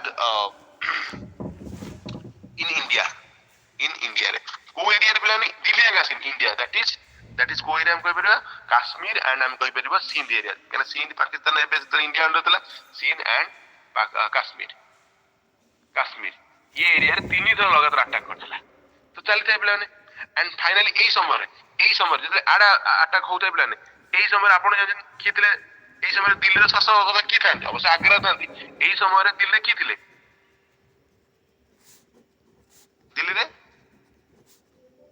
दिल्ली रे रूल करथांती इब्राहिम लोधी वंश शेष राजा करूथांती किए पिला माने इब्राहिम लोधी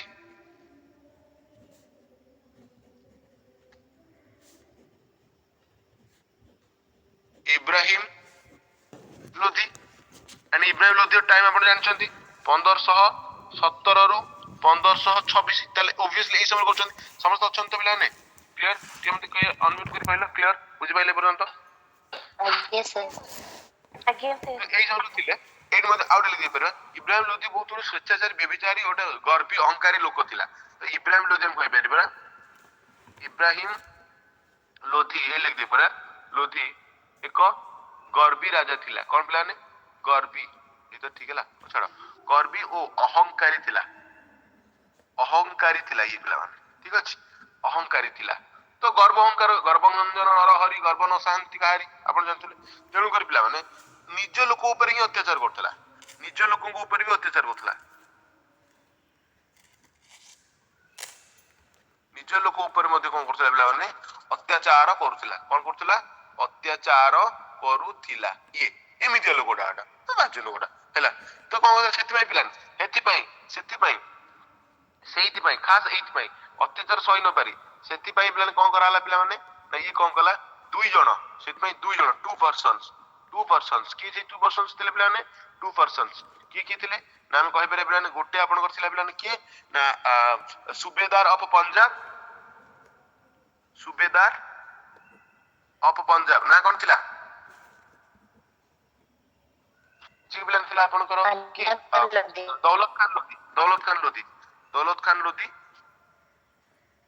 दौलत खान निज वंश से भी लोधी खान लोधी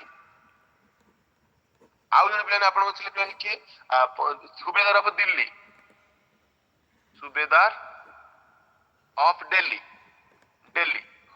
जी प्लान आपन थिले आपन कहि पारे प्लान के आपन को आलम खान लोधी तो ये दी जन प्लान कोन करले ए जन सही न पारी फाइनली दी जन कोन करले प्लान ने इनवाइट करले काहा को ना हम कहि परिबा बाबर को इनवाइटेड बाय हम कहबे इनवाइटेड दी जन इनवाइटेड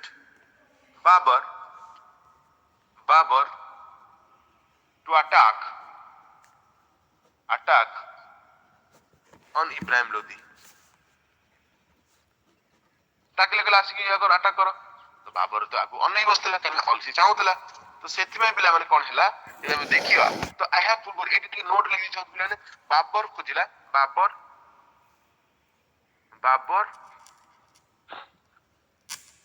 खोज हेल्प खोजिला कला मते सहायता कलम निश्चित अटैक करी बाबर साहाय्य कले निश्चित अटैक करे बोली कहला निश्चित अटैक करे बोली कहला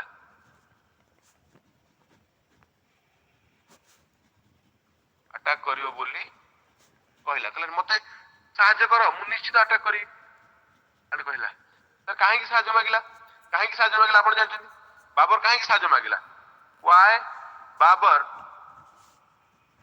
बेग हेल्प काहे की सहाय्य मागिला आपण माने कोन कारण कोन बिकॉज हम कोन कहि परिबा बाबर had only 12,000 to 15,000 सैन्य थिला 15,000 सोल्जर थिला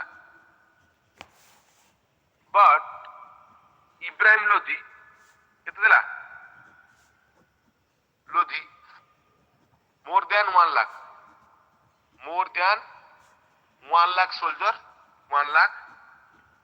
soldier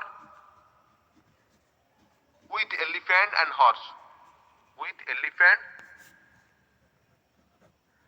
and horse ये भी थिला तो कोड हबो पिला माने ठीक अछि बुझ पाइले ओके ए पॉइंट क्लियर एवं आपण मन बाबर मध्य राणा सांगा को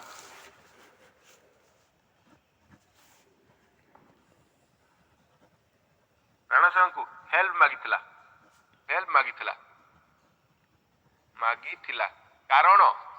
कारण बिकॉज ए इंग्लिश ओडिया मिसी करिया बिकॉज राणा सांगा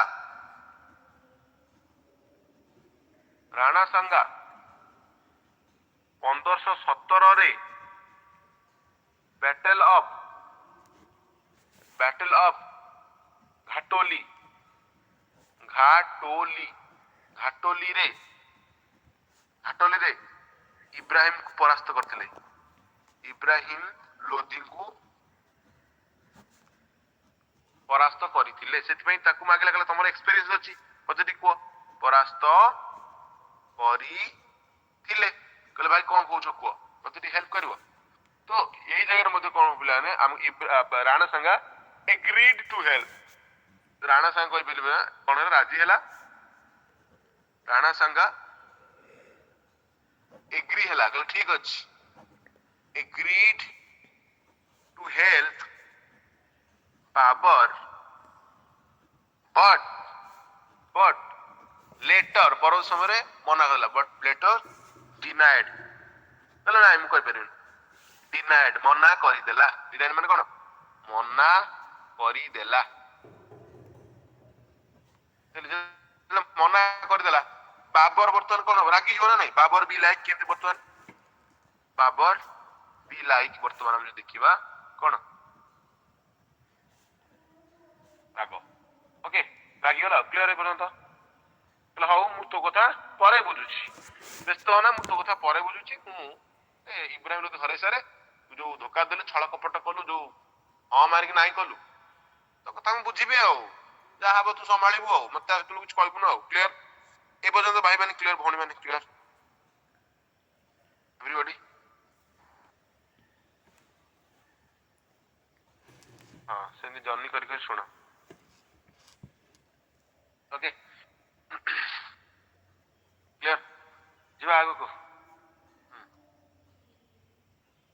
एबे कौन हबो ताहले बाबर बर्तन अटैक कर आसिला आ बाबर भी जीती गला काहे कि तार कारण युडा नुवा स्ट्रेटजी सिखि जाइछि ना आडू सिखि जाइछि माने तुगलुमा स्ट्रेटजी रे युद्ध करा तुगलुमा स्ट्रेटजी 50 बिलान कोन बने गलो ए क्वेश्चन कहि कि लोक कोटिपति जंदी तो जानियो ना हला हम ओडिसा रे ओटा भी एंती हवा था नहीं कि कौन बनेगा करोड़पति न ना लक्षपति हो हजारपति हो हम पळाय तो ना कि हमर 1000 टका हेले हे जिवो हाँ तो विद्यारण मु आगे जानती कौन बनेगा लक्षपति आनी मु आगे लक्ष टका आनी कौन करी कहले तुम समझ जाच मु लक्ष टका आनी कौन करी कह लक्ष टका जदि मते मिले भाबी दियो हाइपोथेटिकली मानी कौन करी बालेश्वर रे होची एटा बोर्ड स्मार्ट बोर्ड ये सुबह सिंह ठीक कथा कहते डिजिटल बोर्ड और स्मार्ट बोर्ड आड़े आगे नगेबी ना हाँ एजुकेशनल सेटअप करियो हजारपति हबनी लक्ष 80,000 70,000 भाई पड़ू डिजिटल बोर्ड है मोर जब देखिए कौन से कौन कहल जो फ्लिपकार्ट आप्लिकेशन देखिए जब सर्च हिस्ट्री खोल खाली बही सर्च हो ना डिजिटल बोर्ड खर्च है दूर आकाशर जन भाया देखी यार एत देखिए अच्छा 1,70,000 अच्छा हो देखी देखी चुकी रही जाए था हौ मत जन कही पिला मैंने कही तू व्यस्त ना आउ ते लक्षे साहाଯ୍य करी तू आनी सेटअप रेडी करू तापर धीरे धीरे धीरे धीरे मत सुध मु हाँ मारती सी कौन किसी कहूनी दीत थर बाहर फोन कले सी विषय किसी उठौनी हाथ पति भल लगे भाई आगे सी आड़ कहला फोन कले देखिए कौन हो कहला जानुरी मास जानुरी तो है जाना ओ ना ए देख ना ए कौन है प्लान तो सही प्लान बर्तमान स्टार्ट हम ये लिखी plan fast battle of Panipat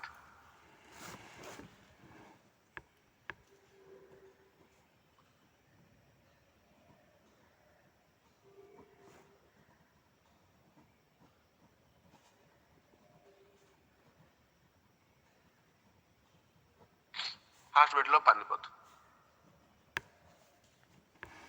तो ये बाबर कौन कला स्ट्रेटेजी ऑफ वार कौन था बाबर कर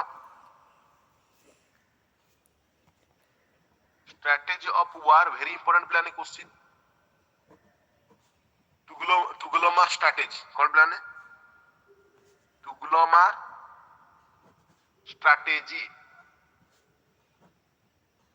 तुगलमा स्ट्रेटेजी कौन तुमको बतई पिला माने इठी गोटे सैन्य इठी बंदूक गोला बारूद सब रहा इठी सैन्य इसी गाढ़ खोला हब ये आसले पिलाने आटाक करने तो ये पूरा घेरी जाए पिलाने चारिकोर घेरिकी मारे मझे चारिकोर घेरिकी मझे क्या आर्मी को मारे इब्राहिम लोधी आर्मी को मारे इब्राहिम लोधी आर्मी को घेरिकी पूरा आक्तामक्ता कर मारिक उड़े पकई टुक्लोमा स्ट्राटेजी है ठीक अच्छे तो एपटे बाबर एपटे पिलाने इब्राहिम लोधी लोधी लोधीर लोधी आर्मी तो ये एमती कर देखो मारथिला स्टूलर एंड एथे जो कैनन यूज करथला पचारे पिला माने कैनन को एमती सजाई की के रखथिले पिला ने त दी जण पिला ने रूमी आर्ट जो जो तरीका सजाइला ताको को आर्ट सजाइतला जो आपण ए जो एमती रखैला माने आपण तोप एडोरे तोप रहइबो एडोरे तोप रहइबो एडोरे तोप रहइबो तो आ भीतर एमती गैप रहइबो ताकि आराम से जाई परिबे कि ना आराम से जाई परिबे आ भीतर सैन्य चल बसला को कोन पिला ने कोन कहले ए जो साइज स्टाइल सजाइतला आपण हम कहि परिबा कैनन को सजाइतला पिला ने कैनन आपणकर आपणकर मतलब used in Rumi art and Usmani art. Rumi art कौन थे Rumi art and Usmani art. Usmani art पचारि पर परिकर को आर्ट रे सजा जायतला कैनन ओडी को Rumi art and Usman art रे कैनन ओडी सजा जायतला एथरे कैनन सजा जायतला कैनन बिछा जायतला बा सजा जायतला सजा जायतिला एमती हैला तो ये प्लान आपण एमती आपण कर हेतला प्लान हैला अच्छा कैनन को की ऑपरेट करथिले प्लान मन के प्लान कैनन को ऑपरेट करथिले प्लान दी जण मुस्ताफा खान एंड उस्ताद अली दी जण नाडा मन के तारी से आर्मी रो लोक थिले कैनन ऑपरेट करथिले ऑपरेटेड बाय ऑपरेटर किथिले ऑपरेटर ऑपरेटर जो देखिए प्लान किथिले Mustafa Ali sorry Mustafa Khan and Ustad Ali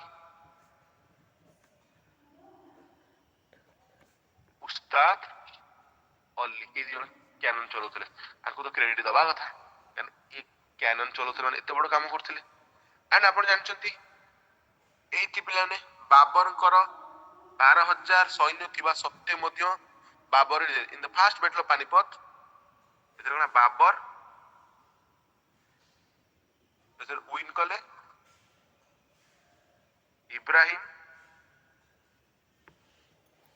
Lodhi defeated पराजित हले डिफेटेड हले एंड किल्ड एवं हत्या मध्य करा ताको एंड किल्ड क्लियर तो एटा आपन क्वेश्चन पचरबे कि ये एकमात्र राजा इब्राहिम लोधी एटा पचरबो इब्राहिम लोधी एकमात्र राजा एकमात्र शासक जी की शासक जी की पिला माने कोन युद्ध क्षेत्र रे मरिथिले युद्ध क्षेत्र रे मरिथिले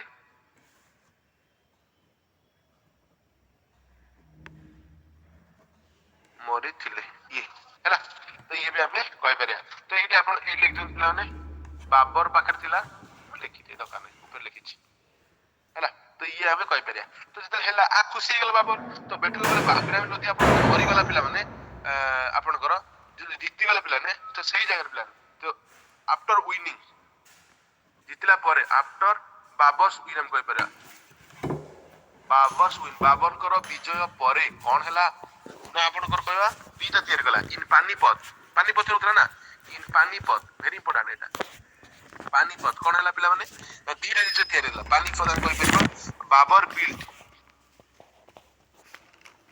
बिल्ड कला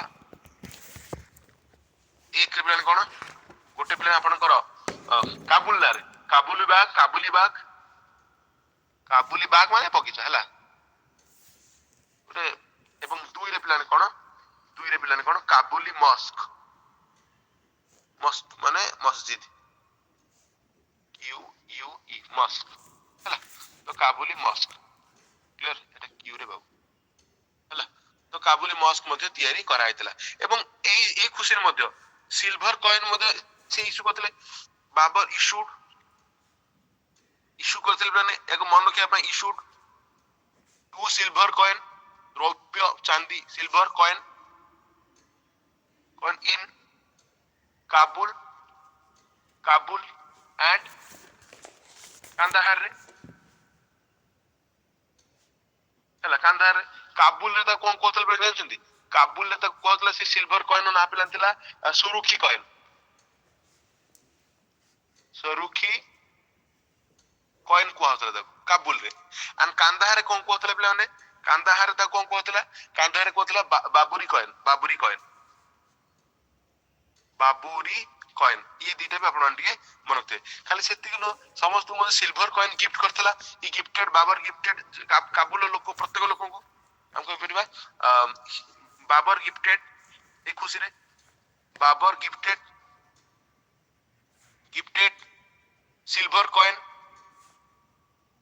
ସିଲଭର କଏନ କାହାକୁ ସିଲଭର କଏନ ଦେଇଥିଲେ ପିଲାମାନେ? ପିପୁଲ ଅଫ କାବୁଲ ଲୋକମାନଙ୍କୁ ଦେଇଥିଲେ ପିଲାମାନେ। ପ୍ରଥମ କଥା ହଁ ସାର୍ ଦେଇଥିଲେ। ଏବଂ ତା ସହିତ ପିଲାମାନେ କଣ ହେଇଥିଲା ପିଲାମାନେ ନା କାବୁଲ ଦେଇଥିଲେ ଏବଂ ଲୋକମାନେ ମଧ୍ୟ ଯୋଉ ପିପୁଲ ମାନେ ଥିଲେ ଆମେ କହିପାରିବା ଟାଇଟେଲ ମଧ୍ୟ ଦେଇଥିଲେ। ଟାଇଟେଲ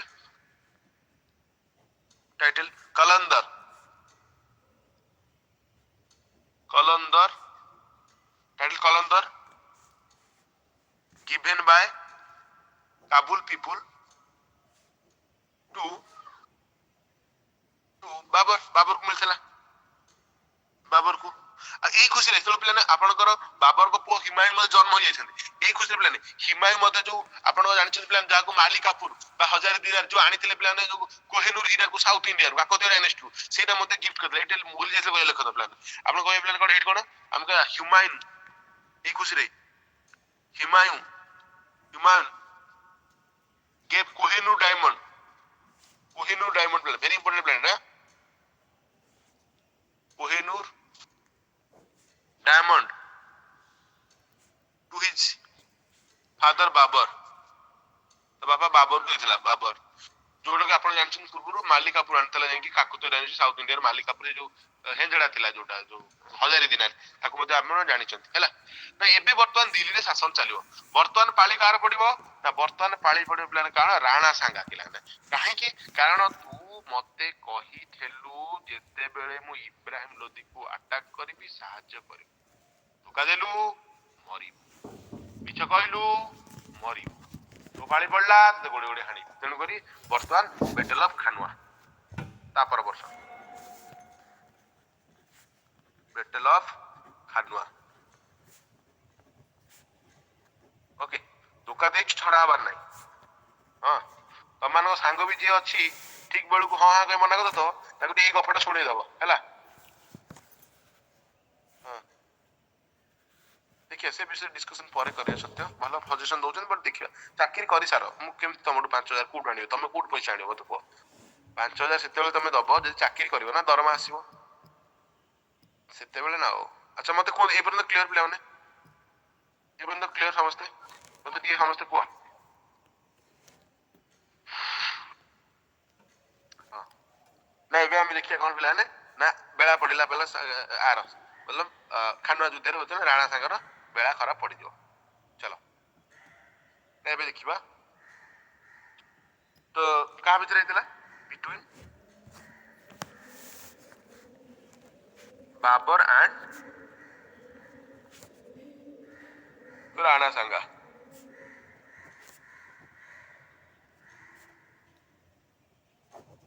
ଏବେ ଦେଖ ଟିକେ ଧ୍ୟାନ ସେ ରାଣା ସାଙ୍ଗେ ଯେତେବେଳେ ଆଟାକ କରିବ, ରାଣା ସାଙ୍ଗକୁ ହେଲ୍ପ କରୁଥିଲେ କିଏ ପିଲାମାନେ? ରାଣା ସାଙ୍ଗକୁ ହେଲ୍ପ କରୁଥିଲେ ମେହମୁଦ ଲୋଦି। ଆମେ କହିବା ହେଲ୍ପଡ ବାय, ଏଠି ନ ଲେଖିକି ହଁ ଏଇଠି ଲେଖି ଦଉଛି, ରାଣା ସାଙ୍ଗା ହେଲ୍ପ ବାय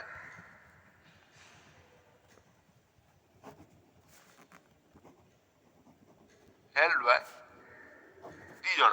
ଗୋଟେ ପିଲା ମେହମୁଦ ଲୋଦି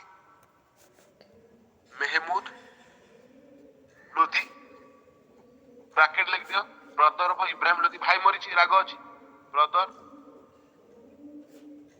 ଅଫ ଇବ୍ରାହିମ ଲୋଦି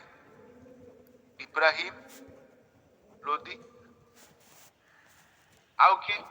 ଆଣ୍ଡ मेदिनी रॉय मेदिनी रॉय तो एइटी पिला आपनकर बाबर मध्य रागिला कहला बाबे तू मेदिनी केतला मालवा राजा मालवा किंग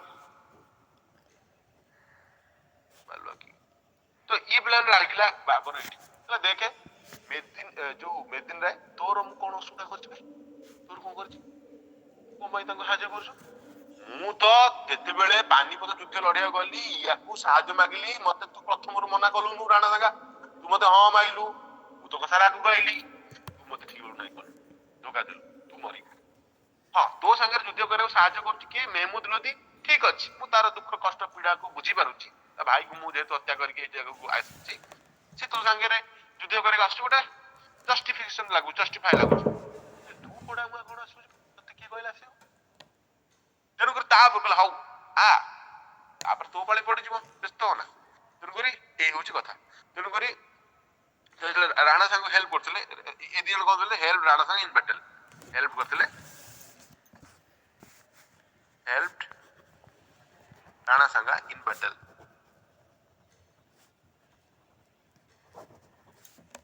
ବାଟେଲରେ ପିଲାମାନେ ଇଏ ହେଲ୍ପ କରିଥିଲେ ଠିକ ଅଛି ନା ହଉ ଠିକ ଅଛି ଫାଇନାଲ ପିଲାମାନେ ଏଇଥିରେ ପିଲାମାନେ ଏଇ ସମୟରେ ବାବର କଣ କରିଥିଲେ ତାର ସୈନ୍ୟ ମାନେ ଶିଥିଳତା ପଡିଯାଇଥିଲେ ଟିକେ ତ ବାବର ଗେଭ୍ ସ୍ଲୋଗାନ ତା ସୈନ୍ୟ ମାନଙ୍କୁ ହିଟ୍ କରିବା ପାଇଁ ବାବର ଗେଭ୍ ସ୍ଲୋଗାନ ଜିହାଦ ଜିହାଦ ଏବେ ଗୋଟେ ଲଭ୍ ଜିହାଦ ଚାଲିଛି ଆପଣ ଶୁଣିছে ଲଭ୍ ଜିହାଦ ମାନେ କଣ मतलब ଲଭ୍ କରିବି ତମକୁ ଅଲଗା କାଷ୍ଟ ଲୋକ ବୁଝିପାରୁଥିବେ ମୁଁ କୋଉ କାଷ୍ଟ କହୁଛି କୋଉ ସ୍ପେସିଫିକ କାଷ୍ଟ ନା ଧରିବା କଥା ନୁହଁ मतलब ତାପରେ ତମକୁ ଧର୍ମ ଯୁଦ୍ଧ मतलब ବୁଝିପାରୁଥିବେ ମୁଁ କହିବା ଛାଡ଼ ତ କମ୍ୟୁନାଲ କିଛି ଭାয়োଲେସନ ହେଇଯିବ ତ କିଛି ନାହିଁ ସମସ୍ତେ ଭଲ ପିଲାମାନେ କିନ୍ତୁ ଇଏ ହେତୁଆ ହଉଥିଲା ବାବଲ ଗେଭ୍ ସ୍ଲୋଗାନ ଜିହାଦ ଆମେ କହିବା ଜିହାନ ଭଲ ଜିହାଦ ଜିହାଦ ପିଲାମାନେ କଣ ପିଲାମାନେ ଟୁ ହିଜ ସୋଲଜର ଜିହାଦ ମାନେ ଧର୍ମଯୁଦ୍ଧ କି ଆମେ ଭାଇ ଧର୍ମକୁ ରକ୍ଷା କରିବା ପାଇଁ ମୁସଲମାନ ଧର୍ମକୁ ରକ୍ଷା କରିବା ପାଇଁ ଆମେ କିଛି ବି କରିପାରିବା ଜୀବନ ବି ଦେଇପାରିବା ଗରମ ହୁଅ ହିଟ୍ ହୁଅ ଜିହାଦ ଟୁ ହିଜ ସୋଲଜର ये पिला तो इधर हैला कोन रिजल्ट सर कोन रिजल्ट आ रिजल्ट तो सब थोड़ा आपण जानि सब जंग तो बाबर विन कला राणा संगा पिला ना आपण कर कोन डिफीट हैला बाबर मतलब डिफीट कर राणा संगा बाबर डिफीट हैला परत हैला तो एई जगह पिला ने बाबर कोन कला जितला पर पिला ने बाबर कोन कला नाम कहि परिबा आफ्टर दैट आ परे बाबर कोन कला निजको गोटे title Babur that after that Babur got title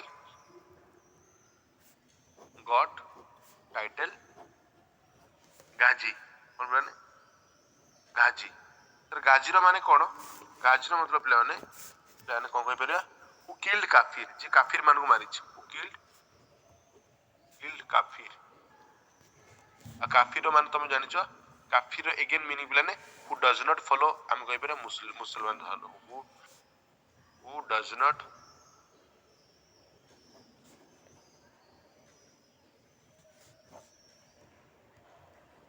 मुस्लिम एटा भी तुम्हें लिखि द्वारा कथा तो ठीक अछि तापर प्लान आसिला प्लान कोन मेदिन जो आपनकर आसिला प्लान का कथा प्लान बर्तमान अच्छा 1527 रे ताको हला पर आ गोटे कथा भी हेतला धर्म युद्ध ना डाकरा देथिला तनको धर्म को बढ़ावा देबे सेही 1527 रे बाबर बिल्ड करला बाबरी मस्जिद एबे जो राम जन्मभूमि है बाबर बिल्ड बाबरी मस्जिद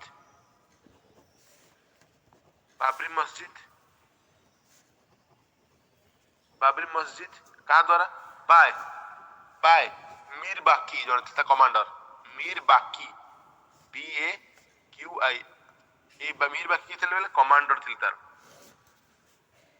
कमांडर थिले बाबर प्लान मन रखिबे कमांडर जे की बिलोंग करथिले कोड प्लान बिलोंग फ्रॉम तास्केंद एबे भी अछि तास्केंद रस्ते यही तैयार करथिले प्लान बट करथिले बाबर फाइनली आसीला 1528 प्लान आपण आंसर प्लान आपनकर battle of Chanderi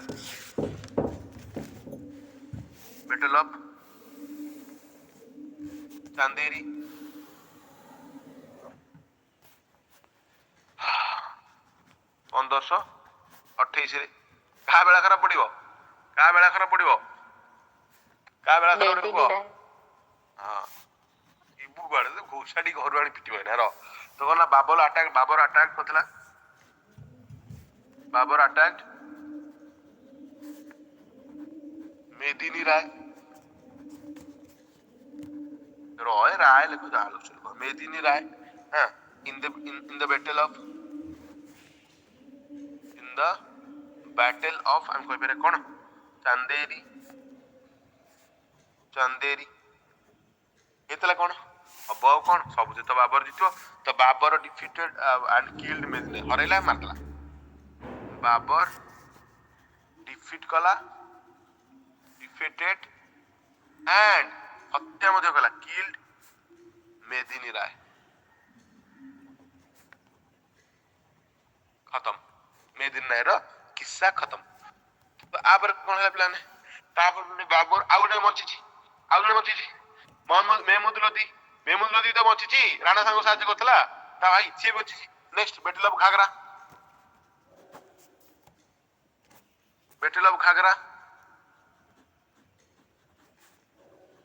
Jibu कुआडे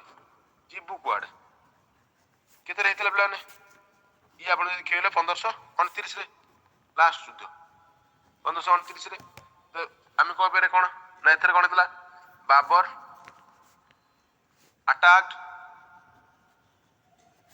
attacked on Mehmud Lodi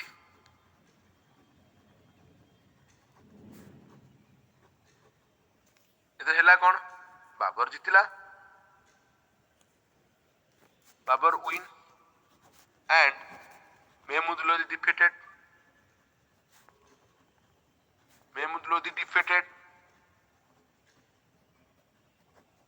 पराजित होला एंड प्ले माने हम कहबे ए टुटा बढ़िया पॉइंट ए युद्ध रे बहुत आर्मी नेवी यूज करथले इन दिस बैटल ले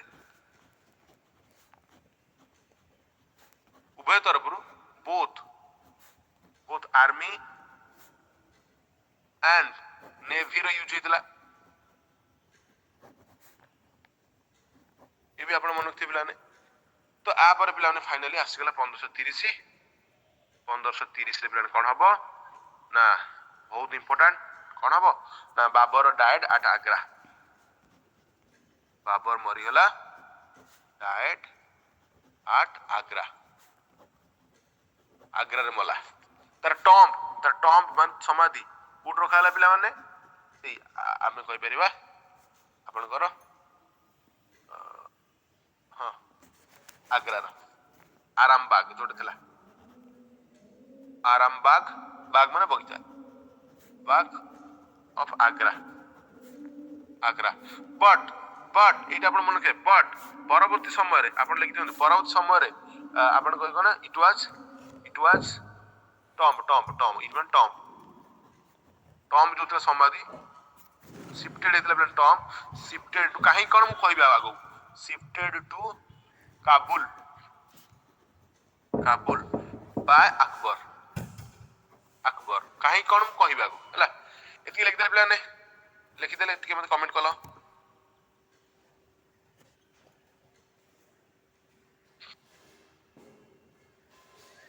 ओके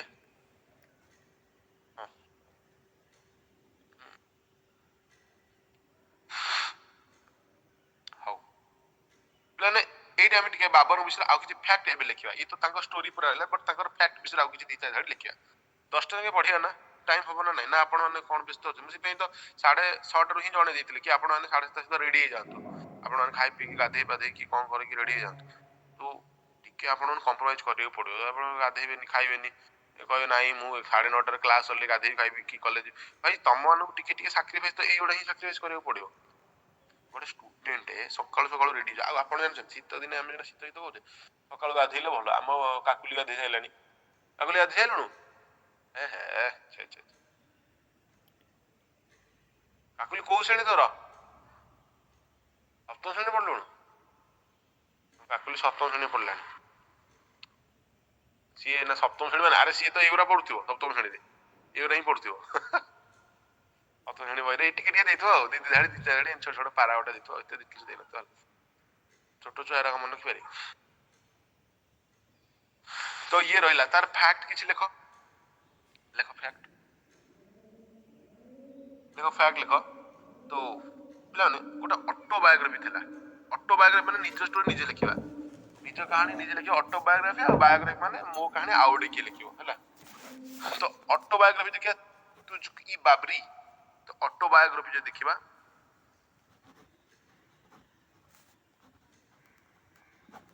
ଅଟୋବାୟୋଗ୍ରାଫି କଣ ଥିଲା ପିଲାମାନେ ଅଟୋବାୟୋଗ୍ରାଫିର ନାଁ ପିଲାମାନେ ଥିଲା ତୁझको ଇ ବାବରି ଏ ପିଲାମାନେ ଥିଲା ବାବରଙ୍କର ଏ କୋଉ ଲେଖା ଥିଲା ଇନ୍ ଟର୍କିଶ କିମ୍ବା ଆମେ କହିପାରିବା ଅର୍ ଚଗତାଇ ଚଗତାଇ ହଁ ଚଗତାଇ ଲାଙ୍ଗୁଏଜ ଏଟା ମନେ ରଖିଥିବେ କିନ୍ତୁ କେହି ପଢି ପାରୁନଥିଲେ ଏତେଟା ଏ ତୁର୍କୀ ଚଗତାଇ ଲାଙ୍ଗୁଏଜରେ ବଟ୍ ପରବର୍ତ୍ତୀ ସମୟରେ ଯେତେବେଳେ ଆକୁ ପିଲାମାନେ କଣ କରାହେଲା ପିଲାମାନେ ଆକବରଙ୍କ ପିରିୟଡ ଇନ୍ ଆକବର ପିରିୟଡ କଣ ହେଲା ପିଲାମାନେ ଇଟ୍ ୱାଜ ଟ୍ରାନ୍ସଲେଟେଡ ଟୁ ଆକୁ ଟ୍ରାନ୍ସଲେଟ କରା ଇଟ୍ ୱାଜ ଟ୍ରାନ୍ସଲେଟେଡ ଟୁ ଟ୍ରାନ୍ସଲେଟ ହେଲା ପରେ ବହୁତ ଗୁଡେ ଫ୍ୟାକ୍ଟ ବାହାରିବ ଟ୍ରାନ୍ସଲେଟେଡ ହେଲା ଟୁ ପର୍ସିଆନ ଲାଙ୍ଗୁଏଜ କାହା ଦ୍ୱାରା ପିଲାମାନେ ବାଏ ତାଙ୍କର ପିଲାମାନେ କଣ ଥିଲା ପିଲାମାନେ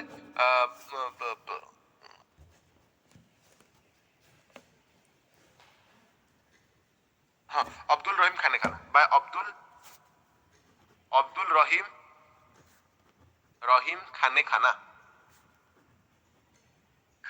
ଶୁଣ ଟିକେ ଖାନେ ଖାନା यार ना भी बदलला से तो बाबर लिखला बेले तुझकी बाबर कहते बाबरी किंतु पिलाने एबे यार ना हेगला बाबर नामा एरा परीक्षा बहुत बजा अछि एबे ठार हियर इट वाज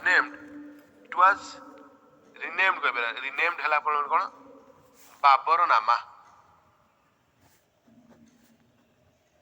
नामा एटा बहुत थोर परीक्षा पचा अछि हला ताले बाबर नामा द्वारा एटा करा जाइथिला तो एते एई जो ट्रांसलेशन करा गला बहुत गुडे फैक्ट फिगर सामने आसला जेमिति कि एथरे तले हम कहबे तले बुझा बेला एथरे जणा पइला पिला ने कोन ना बाबर कहिथिले कि मला परे मो सबटा कोठ रह पिला माने बाबर कहिथिले पिला ने मु भाई मला परे मो सबटा रहइबो लिखिथिले बाबर कहिथिले कोन कहिथिले कितना पॉइंट कहिथिले पिला एक रे कहिथिले पिला ने मोर टॉम्ब माने समाधि टॉम्ब मृत्यु परे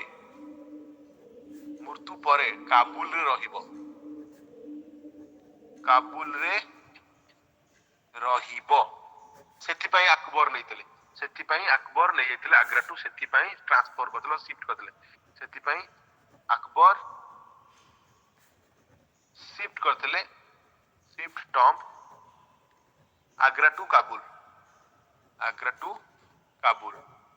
ये आउटा पॉइंट प्लान कोन थिले सेतले प्लान से कहिथिले तांको समयर जने राजा थिले कंटेम्पोरारी किंग ऑफ बाबर कोन कृष्ण देव राय जे कि 1509 रु 1529 राजनीति करथिले सेही आकपाक एरिया रे छोट राज्य सेही तांकरी पड़ोसी राज्य जने थिले एंड सी ताकू मेंशन करथिले कि कृष्ण देव राय होचंती भारतर सबुठार ग्रेटेस्ट रूलर एरे पचारे परीक्षा ने कि भारतर सबुठार बेस्टेस्ट रूलर जोटा कि आपनकर बाबर मेंशन करता ऑटोबायोग्राफी किएथिले तो आपनकर तांको समय बाबर मेंशन आ करथिले कंटेम्पोरारी समसामयिक कंटेम्पोरारी किंग जदि हम देखिबा किंग ऑफ बाबर किए थिले तो जणा पड़े केडीआर कृष्ण देव राय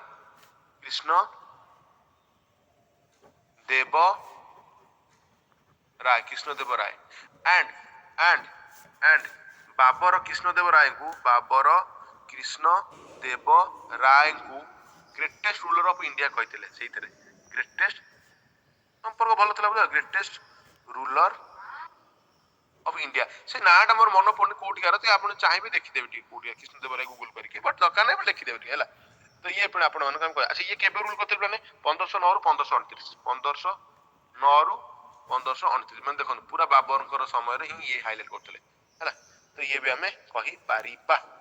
अच्छा समस्त आपण जानछन पिला माने समस्त जानछन बाबरकर पुओ ना कोन थिला समय जानछन कहल क्या बाबरको पुओ ना कोन थिला पुओ बाबरको परे ताको पुओ किए हुमायूं हुमायूं केते जण अछ पिला तो 5-7 पळेलेनी आ तम माने कोन आ केते पिला अछ 16 17 18 19 20 21 22 जाओ अच्छा आपण जानछन बाबरकर हुमायूं पुओ थिला जे बाबरकर चारटा पुओ थिला शुण बाबर जिन मल्ला देख मात्र देख 1526 रु 1530 4 वर्ष जमा 4 वर्ष रे जमा राजूती चली मुगल साम्राज्य दिल्ली रे मात्र बाबर 4 वर्ष राजूती कर मात्र 4 वर्ष भितर कौन है प्लान कहले बाबर 4टा पुओ थिला तांको भितर बाडा पिटा की को एरिया नबो तांको भितर बाडा पिटा हैला नाइ मु नेबी एरिया फाइनली प्लान आपण हुमायूं के हुमायूं को आग्रा दायित्व मिलथिला जने कमरान थिला जाको काबुल कांधार मिलथिला जाको से बहुत भल पउतले एंड अस्करी जाको संभाला जगह मिलथिला एंड हिंडल जाको अलवार मिलथिला हिंडल हैला हिंडल तो अलवार मिलथिला तो ये 4 जण पुओ थिले देखो ना 4 वर्ष हेची राजनीति जमा 4 जण पुओ बाडा पिटा हेले नबा फाइनली बंटा हेला ताको भितर 4 जण को सन भितर तो काहे ना एटा जानिया निया दरकार केना आगुर पिला रुक कहि केना हुमायूं पिला ने जेतले हिमायू को माने गोडे बहरी गेला सूर डायनेस्टी प्रतिष्ठा हबो शेरशाह सूरी गोडे बहरी हैला तो गोडे जेतले पिला ने हैला तो हिमायू जे नुचिबो हैला हिमायू समुद्र झरणा को डेई पडियो हैला नई को डेई पडियो हैला ताको पर निजाम बिल जण अटकेबो बंचेबो तो से स्टोरी अछि कहि बट जेतले से बंची के आसीबो निजु पुणी शक्तिशाली करिवो हिमायू तो आगे कहे मु टेस्ट करी मु शक्तिशाली लेकिन टेस्ट करी हैला तार निज भाई पिला ने भाई कमरान एरिया को अटैक करे सी काबुलन कांदार हैला को कयो कहलो पिला ने हैला तो ये पिला ने स्टोरी अछि हमें डिस्कशन करिया मत हबे ठीक अछि डोंट वरी हमें टिके स्टोरी स्टार्ट करिया मन को प्रेजेंस ना रहले भल लागला पिला तो पळाई जाउ हौ ओहो मु भाल तरतर होछि कि केमति केमति को सारी भी कि ये पिला मते कोन सरै दोछन ये पिला मते गोसाडी के रखुछन र तू एति पडा टाइम देले हेबला मु पुनी आई बते गादी की भाललेनी मु कोन करी जीवो पड़ी मते हो बुझा पडुची आ असुविधा कोन होछि पिला खर मु भी जानि पारे तो लागुची ता भितरे पाठ पढियो पडुची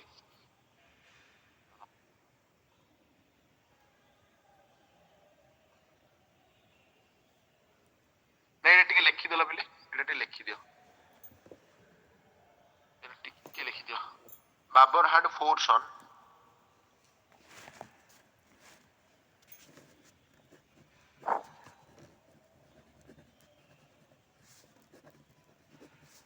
चार जन सन कौन कौन पिला ने जड़े थिले पिला ने समस्त बंटा हला हुमायूं जहा को भाग पड़ला पिला ने कोन आपण आग्रा दियाला आग्रा माने आग्रा दिल्ली सब एरिया दुई रे पिला कोन थिले पिला ने कमरान जहा को Kabul and Kandahar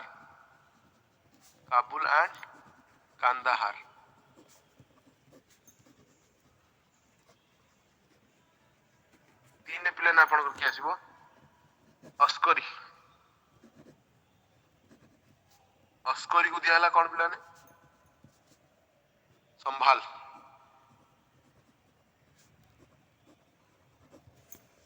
and Hindle Hindle ना हैंडल हिंडल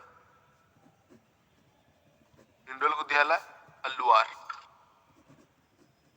बट एरा सब मन के दरकार नहीं खाली आपण ए दु जन को मन रखियो पड़ियो कामरान कहने कामरान एरिया को हम आगु अटैक करबो आ ह्यूमन तो आगे जानचिंती हो तो ये पिला माने आपनर कथा हला तो ह्यूमन को विषय हम पिला टे डिस्कशन करिया हला जे पिला ने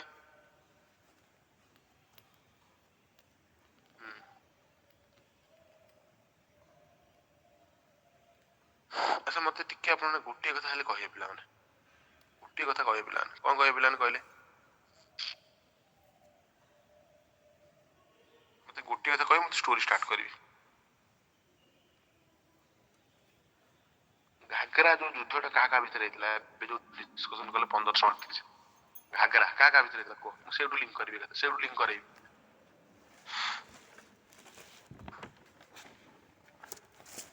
घाघरा घाघरा काका भीतर हेतला महमूद लोधी एंड बाबर ଏଇଠୁ କେତେ ଲିଙ୍କ କରିବି ତମକୁ ହେଲା, ଏଇଠୁ କେତେ ଲିଙ୍କ କରିବି। ହଁ ସମସ୍ତେ କେତେବେଳେ ଅଛ ଟିକେ କମେଣ୍ଟ କଲ, ଯୋଉ 19 ଜଣ ଅଛ ଟିକେ କମେଣ୍ଟ କଲ, କୋଉମାନେ ମୁଁ ଟିକେ ଦେଖି ଇଏସ୍ ଲେଖିଲ, ସମୟ ଲେଖ, ଏକାଥରେ ବଢିଆ ଲିଙ୍କ କରେଇବି।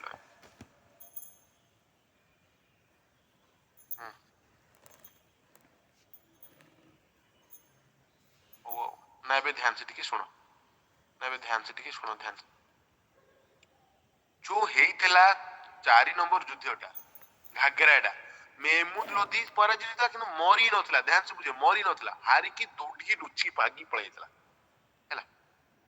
ଯାଇକି ଥିଲା କୋଉଠି ପିଲାମାନେ, ଯାଇକି ବେଙ୍ଗଲ ଏରିଆରେ ନିଜକୁ ସ୍ଥାପିତ କରିଥିଲା। ତାପରେ ଯେତେବେଳେ ହୁମାୟୁଁ ରାଜା ହେଲେ ଆଗ୍ରାରେ ବା ଦିଲ୍ଲୀରେ, ଏଇ ଏରିଆ ତ ଥିଲା, ତାହେଲେ ଓଭିୟସଲି ବାବର ହରେଇଥିଲା ଆକୁ, ବାବର ମରିଗଲାଣି, ମେହମୁଦ ଲୋଧି ମନରେ ରାଗ ଥିଲା। ମେହମୁଦ ଲୋଧି ପିଲାମାନେ ବେଙ୍ଗଲରେ ରୁଲ କରୁଥିଲା, ଟିକେ ଧ୍ୟାନ ସେ ଶୁଣ, ମେହମୁଦ ଲୋଧି ବେଙ୍ଗଲରେ ରୁଲ କରୁଥିଲା। ସେଇ ସମୟରେ ପିଲାମାନେ ବିହାରରେ ଜଣେ ରୁଲ କରୁଥିଲା ପିଲାମାନେ ଶେର ଖାନ, ଏବଂ ଗୁଜରାଟରେ ବାହାଦୁର ଶାହ, ଏ 3 ଜଣ ରୁଲ କରୁଥିଲେ। ଶେର ଖାନ କିଏ କଣ ଡିଟେଲ୍ସ କହିବି, ଡୋଣ୍ଟ वरी। ଶେର ଖାନ ପ୍ରଥମେ ଗୋଟେ ବଡିଗାର୍ଡ ଚାକର ଉପରେ ଆସିଥିବ, ସେ କେମିତି କଣ ହବ, କାହାକୁ ବାହା ହବ, କଣ ସବୁ ଷ୍ଟୋରି କହିବି, କାହିଁକିନା ସେଇ ଶେର ଶାହ ସୁର ଡାଇନେଷ୍ଟି ଷ୍ଟାର୍ଟ କରିବ ପିଲାମାନେ, ଆପଣଙ୍କର ହରେଇକି କାହାକୁ, ହିମାୟୁକୁ ଭଗେଇକି। ଟିକେ ଶୁଣ ଧ୍ୟାନ ସେ, ଏବେ ଟିକେ ଧ୍ୟାନ ସେ। ଏବେ 3 ଜଣ କେସ୍ କୁ ଆସିଲେ, କିଏ ପିଲାମାନେ କଣ 3 ଜଣ କେସ୍ କୁ ଆସିଲେ ବା ଫିଗର କୁ ଆସିଲେ। ବର୍ତ୍ତମାନ ଯଦି ଇଣ୍ଡିଆ ଦେଖିବା, ଏ ତ ପାକିସ୍ତାନ ଯେତେବେଳେ ଥିଲା, ଇଏ ଦେଖନ୍ତୁ ନା ଦିଲ୍ଲୀ ଆଣ୍ଡ ଆଗ୍ରା এই ଏରିଆରେ ପିଲାମାନେ କିଏ କରୁଛି ନା ଆମେ କହିପାରିବା ହୁମାୟୁଁ ଆସିଗଲାଣି, ହୁମାୟୁଁ। ବଟ୍ ହୁମାୟୁଁର ଶତ୍ରୁ କିଏ ଥିଲେ, ତା ବାପା ଯାହାକୁ ହରେଇଥିଲେ 4 ନମ୍ବର ଯୁଦ୍ଧରେ, ଯୋଉଟାକି ଆପଣ କରିଥିଲେ ପିଲାମାନେ ମେହମୁଦ ଲୋଧି, ବେଙ୍ଗଲରେ ଏମଏଲ ଲେଖିଦେଲେ ମେହମୁଦ ଲୋଧି। ଶେର ଖାନ ଲୋଧି ବିହାରରେ, ଏଇଠି ଶେର ଖାନ ଲୋଧି, ଏସଏଲ ଲେଖିଦେଲି, ଶେର ଖାନ ମୁଁ ଲେଖିଦେବି ସବୁ। ଗୁଜରାଟରେ ମଧ୍ୟ ଜଣେ ଥିଲେ ପିଲାମାନେ, କିଏ ପିଲାମାନେ ଆପଣ ବାହାଦୁର ଶାହ। ବାହାଦୁର ଶାହକୁ ଇଏ ମାରି ପାରିବେନି, ବଟ୍ ବାହାଦୁର ଶାହକୁ ଆପଣ ଜାଣିଛନ୍ତି ପିଲାମାନେ ଇଂରାଜୀ ମାନେ ମାରିଥିବେ, ମନେ ପଡୁଛି, ଇଂରାଜୀ ମାନେ ଡାକି ନେଇକି ଛଳ କପଟ କରି ମାରିଥିବେ। ସି ଭିତରେ ଥରେ ପଢେଇଥିଲି ୟୁପିଏସସି ସେକ୍ସନରେ, ମନେ ପଡୁଛି। ବାରମ୍ବାର ହିମାୟୁ ଆଟାକ୍ କରିଥିବ ବୋଲି ସେ ଦେଇଦବନି କି, ସେ ଏରିଆ ଗୁଡା ଦେଇଦବନି, କହିବ ମତେ ହିମାୟୁର କବର ରକ୍ଷା କର, ଇଂରେଜ ମାନଙ୍କୁ ଯାଇ କହିବ କବର ରକ୍ଷା କର, ମୁଁ ତମକୁ ସବୁ ସାହାଯ୍ୟ କରିବି। କିନ୍ତୁ ହିମାୟୁ ଆଉ ଆଟାକ୍ ହିଁ କରିବେନି, ତାକୁ ଭୁଲିଯିବା କଥା। ତେଣୁ ଇଏ ମନା କରିବ, ମନେ ପଡୁଛି, ୟୁପିଏସସି ସେକ୍ସନରେ ପଢେଇଥିଲି। ହଉ ଛାଡ, ତୁମେ ଜାଣିନ ସେ ଟେନସନ ନିଅନି ହେଲା। ନା ଏବେ ଶୁଣ, ଇଏ 3 ଜଣ, ଏଇଟା ହଉଛି ଗୁଜରାଟ, ଇଏ ହଉଛି ବିହାର, ବଢିଆ ମଜା ଆସିବ ପିଲାମାନେ, ବିହାର एंड ये वेस्ट बेंगल, डब्ल्यू भी लिख दूची, डब्ल्यू भी मैं भी ध्यान से सुनो। 3 जन पिला माने शत्रु ही अछन हुमायूं, ये समस्त चाहउछंती हुमायूं को अटैक करा पे, काने एमे समस्त हुमायूं रो शत्रु हैला। तेणु करी हुमायूं जते बेले सीट रे बसिला ता बापा परे, तार भागरे जो पड़िला आग्रा दिल्ली ए समेत एरिया, तार 3 जन राइवलरी रहिले, गोटे बेंगल रे मेहमूद लोधी, बिहार रे शेर खान जहां फरीद मध्य कंता डाकना फरीद थला, एवं बहादुर शाह गुजरात। एई माने पिला माने एमिति षडयंत्र करिवे, एंड एई मान भितरु शेर खान जे की बिहार रो, सी एमिति षडयंत्र करियो पिला हुमायूं विरुद्ध रे, तो हुमायूं को एमिति अटैक करियो, हुमायूं लास्ट को कोन करिवो, दिल्ली आ आग्रा छाड़ी भागी की पळेबो, एक्साइल रे रहइबो, वनवास लुच्ची की रहइबो 15 वर्ष। काहे ना आपण जानिछथि, म आपण कहितले ना, काहे ना मझिरे 15 वर्ष सुर डायनेस्टी दिल्ली रे चलिबो, मुगल मान गोटे पज हे जिवो, हना नै ए कहते ना नहीं। तो एमिति हंतसंत करियो शेर खान लोधी, शेर खान खाली को शेर खान सुर डायनेस्टी, से याकू भी शेरशाह सूरी ही हमें कहया परवच। शेर खान काहे केला जानछंती, ता ना काहे केला शेर खान कहबाकू, से बाघ को हरे, बाघ सॉरी शेर माने कोन सिंह तो, सिंह को एका लड़ी करे दो जानछंती, ते बॉडी बिल्डर थला जी, ए सिंह आगे लड़ी सिंह को मार दो, छोटे छोटे लोक नथला हला। तेणुकर पिलाने कौन सब स्टोरी आम डिटेल खाली ये समस्त पिलाने कौन थे ना आमर शत्रु थे कहार ना हुमायूं। क्लियर एपर्यंत स्टार्ट करी।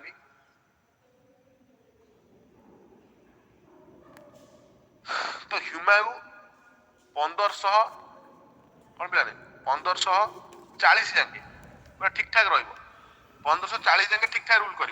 1500 बापा मरीगला 1530 रे, 1530 रु 1540 जाके 40 जाके ठीक ठाक 10 वर्ष रूल कर। किंतु 1540 रु 1555 लुचिकी रहिबो एई मानकर उपद्रव सकाशे।